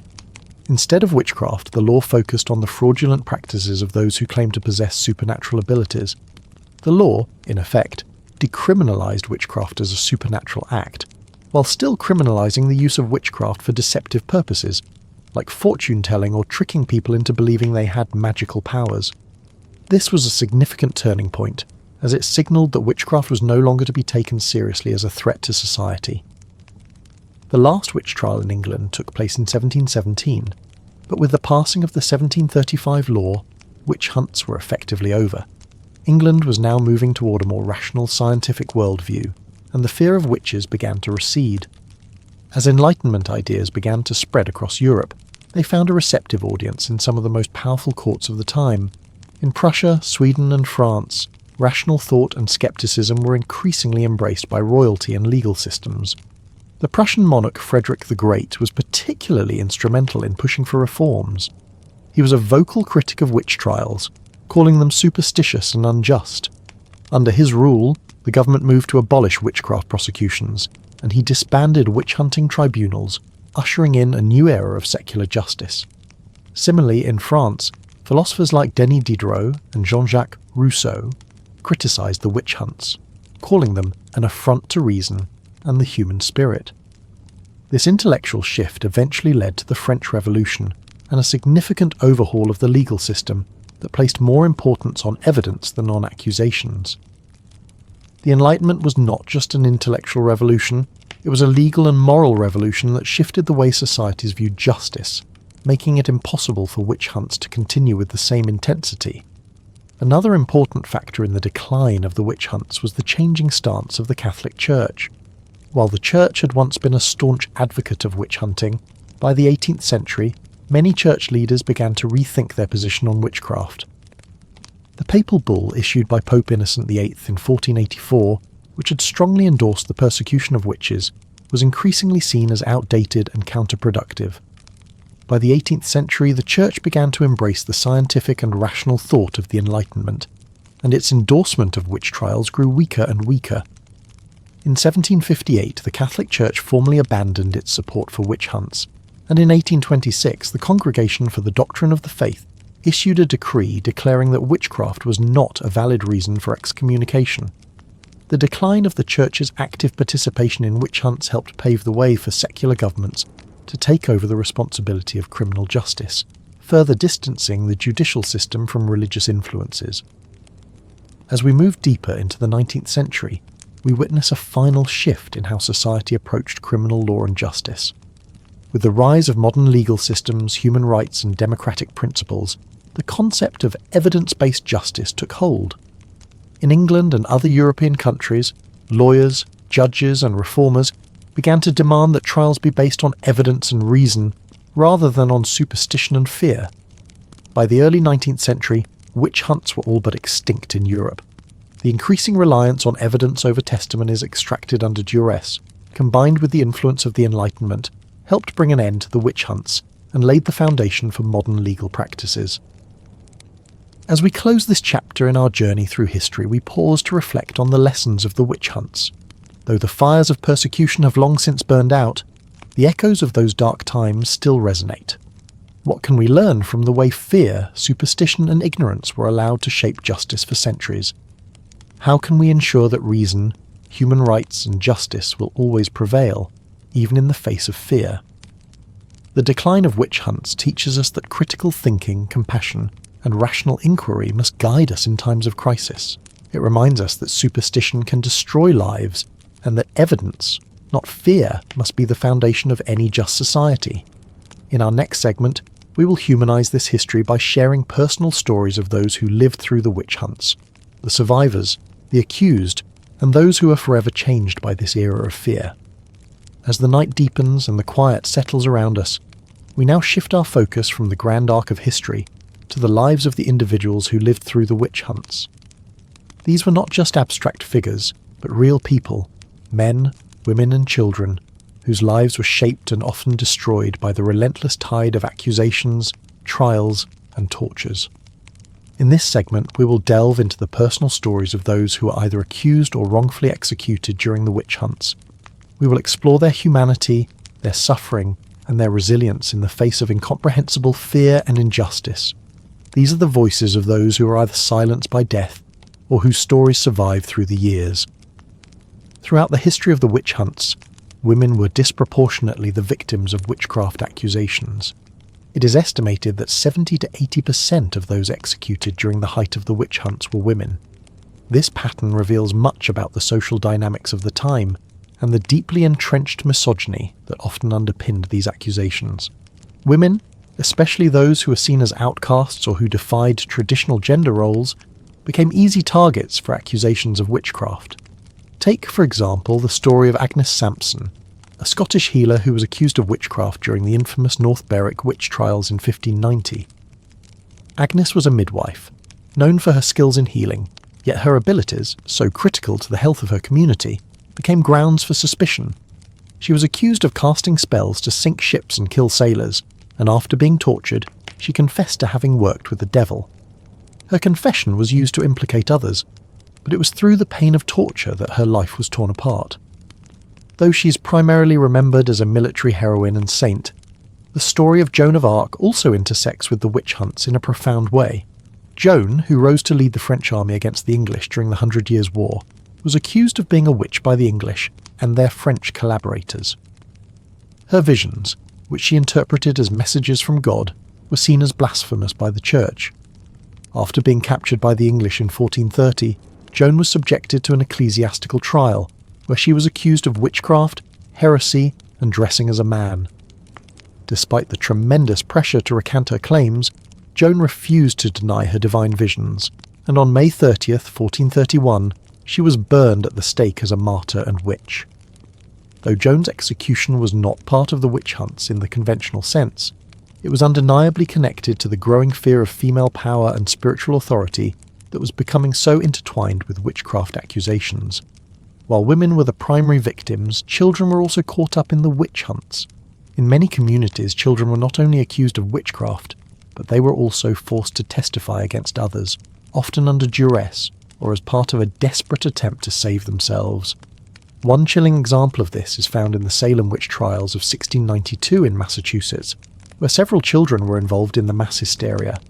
The most famous of these was Abigail Williams, a young girl who, along with a group of other girls, accused various people of witchcraft, leading to the execution of several innocent individuals. Many of these children were coerced into making false accusations, either because they feared being accused themselves or because they were caught up in the growing fever pitch of hysteria. The tragic irony is that while innocent adults were executed based on these accusations, the children themselves suffered no permanent consequence, while the lives of their accusers were forever marked by their involvement in the witch trials. As we consider the impact of the witch hunts, it's essential to reflect on the torture that was used to extract confessions. The physical and psychological toll on the accused was devastating. One such case is that of Barbara Schwartz, a woman from Germany who was accused of witchcraft during the Würzburg Witch Trials in the 1620s. Barbara was a widow, living in a time when widows were often seen as vulnerable and susceptible to witchcraft accusations. She was accused by a neighbour, and after being subjected to torture, Barbara confessed to various crimes she did not commit, including sacrificing children. Her confession was used to implicate many others, including her own daughter. Despite the pain and suffering, Barbara's story was tragically not unique. Many others were subjected to the same treatment. their confessions extracted not through any truth, but through the intensification of pain. Not all victims of the witch hunts were silenced. Some managed to survive, though the scars of their experiences remained with them for the rest of their lives. Take, for instance, the story of Anna Goldie, a woman who was executed in 1782 in Switzerland, the last woman executed for witchcraft in Europe. Anna, a servant girl, was accused of bewitching her employer's child. Despite the lack of evidence, she was subjected to an unfair trial and was eventually executed. However, Anna's story was not entirely one of tragedy. Though she died as an innocent victim of the witch hunts, her case helped fuel the movement for legal reform, and it became an important symbol for the abolition of witchcraft laws in Europe. Her posthumous recognition as a victim of injustice serves as a reminder that even in the darkest chapters of history, there can be a glimmer of hope. As we turn our attention to colonial America, the Salem Witch Trials offer one of the most famous and harrowing accounts of witch hunt persecution. During the trials in 1692, many individuals were accused and executed on the basis of false confessions and hysteria. One story of survival comes from Rebecca Nurse, a respected elderly woman in Salem who was accused of witchcraft by several of her neighbours. Despite her good reputation and devout faith, Rebecca was sentenced to death by hanging. But one of the most powerful accounts comes from Cotton Mather, the Puritan minister who played a significant role in the trials. Though Mather initially supported the witch hunts, he later expressed regret for his involvement. He would go on to write about the danger of religious extremism and unchecked power in his book Wonders of the Invisible World.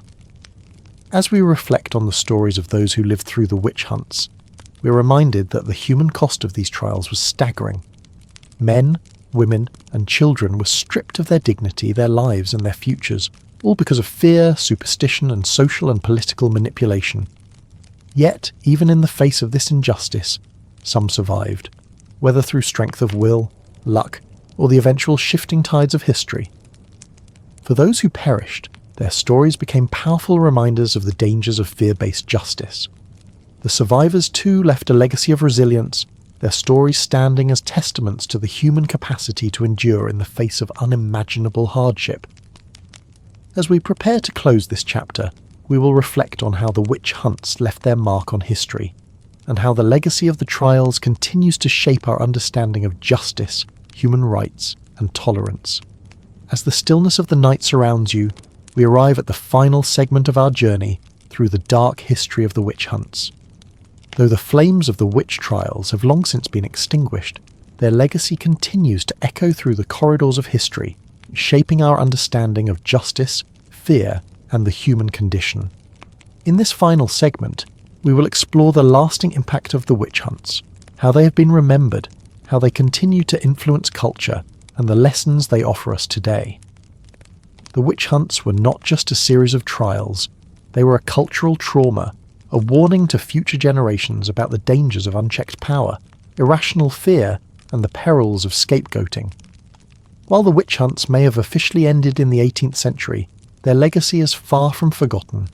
The fear that spurred these trials, the fear of the unknown, the unexplainable and the other, remains deeply embedded in the human psyche. Even in the modern age, fear of the other continues to fuel discrimination, persecution, and violence. The witch hunts are a powerful reminder of the consequences of fear-based justice, how easily people can become dehumanized when they are viewed as threats rather than individuals. In times of crisis, the witch hunts show how vulnerable societies are to hysteria and moral panics. Communities that once lived in relative peace and cooperation could, in an instant, be torn apart by accusations of witchcraft or other unfounded fears. The scapegoating of individuals for the problems of a society is a dangerous pattern that can still be seen today in the persecution of minorities, immigrants, and marginalized groups. One of the most powerful ways in which the witch hunts have been remembered is through literature, film, and theatre. The stories of witches and witch trials have become a central theme in many of the world's cultural narratives, continuing to captivate the imagination of audiences today. In literature, the witch hunts were often portrayed as symbols of injustice, misogyny, and the dangers of religious extremism. Books like Arthur Miller's The Crucible, 1953, which dramatised the Salem Witch Trials, have become enduring classics, depicting the psychological and social dynamics that drove the hysteria. Miller's work is not just a reflection of the past, but also a commentary on the Red Scare in post-World War II America, showing how history often repeats itself in different forms.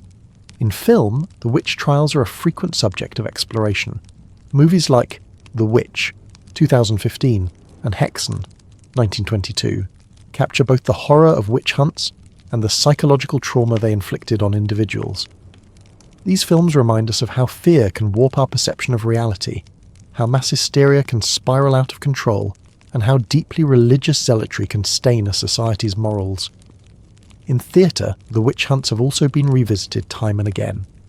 The Crucible, for example, remains a staple of high school and university curriculums, showing the intersection of history and culture in shaping the modern world's understanding of justice. In the years since the end of the witch hunts, there has been a reclamation of witchcraft by modern communities. Today, Wicca, paganism, and other neo-pagan traditions draw inspiration from the symbolism of the witch as a figure of power and independence, rather than fear. The modern witch is no longer an object of persecution, but a symbol of empowerment, especially for women. Wicca, in particular, has gained popularity as a spiritual practice that honours nature, the divine feminine, and the balance between light and dark. At the same time, the resurgence of interest in witchcraft has sparked debates over cultural appropriation and misunderstandings of the deeper historical and spiritual significance of witchcraft practices. It is important to remember that the history of witchcraft is deeply rooted in persecution and suffering, and the reclaiming of the witch as a symbol of empowerment must be done with an awareness of this painful history. The witch hunts, though centuries old, offer enduring lessons in justice, human rights, and the importance of reason in the face of fear.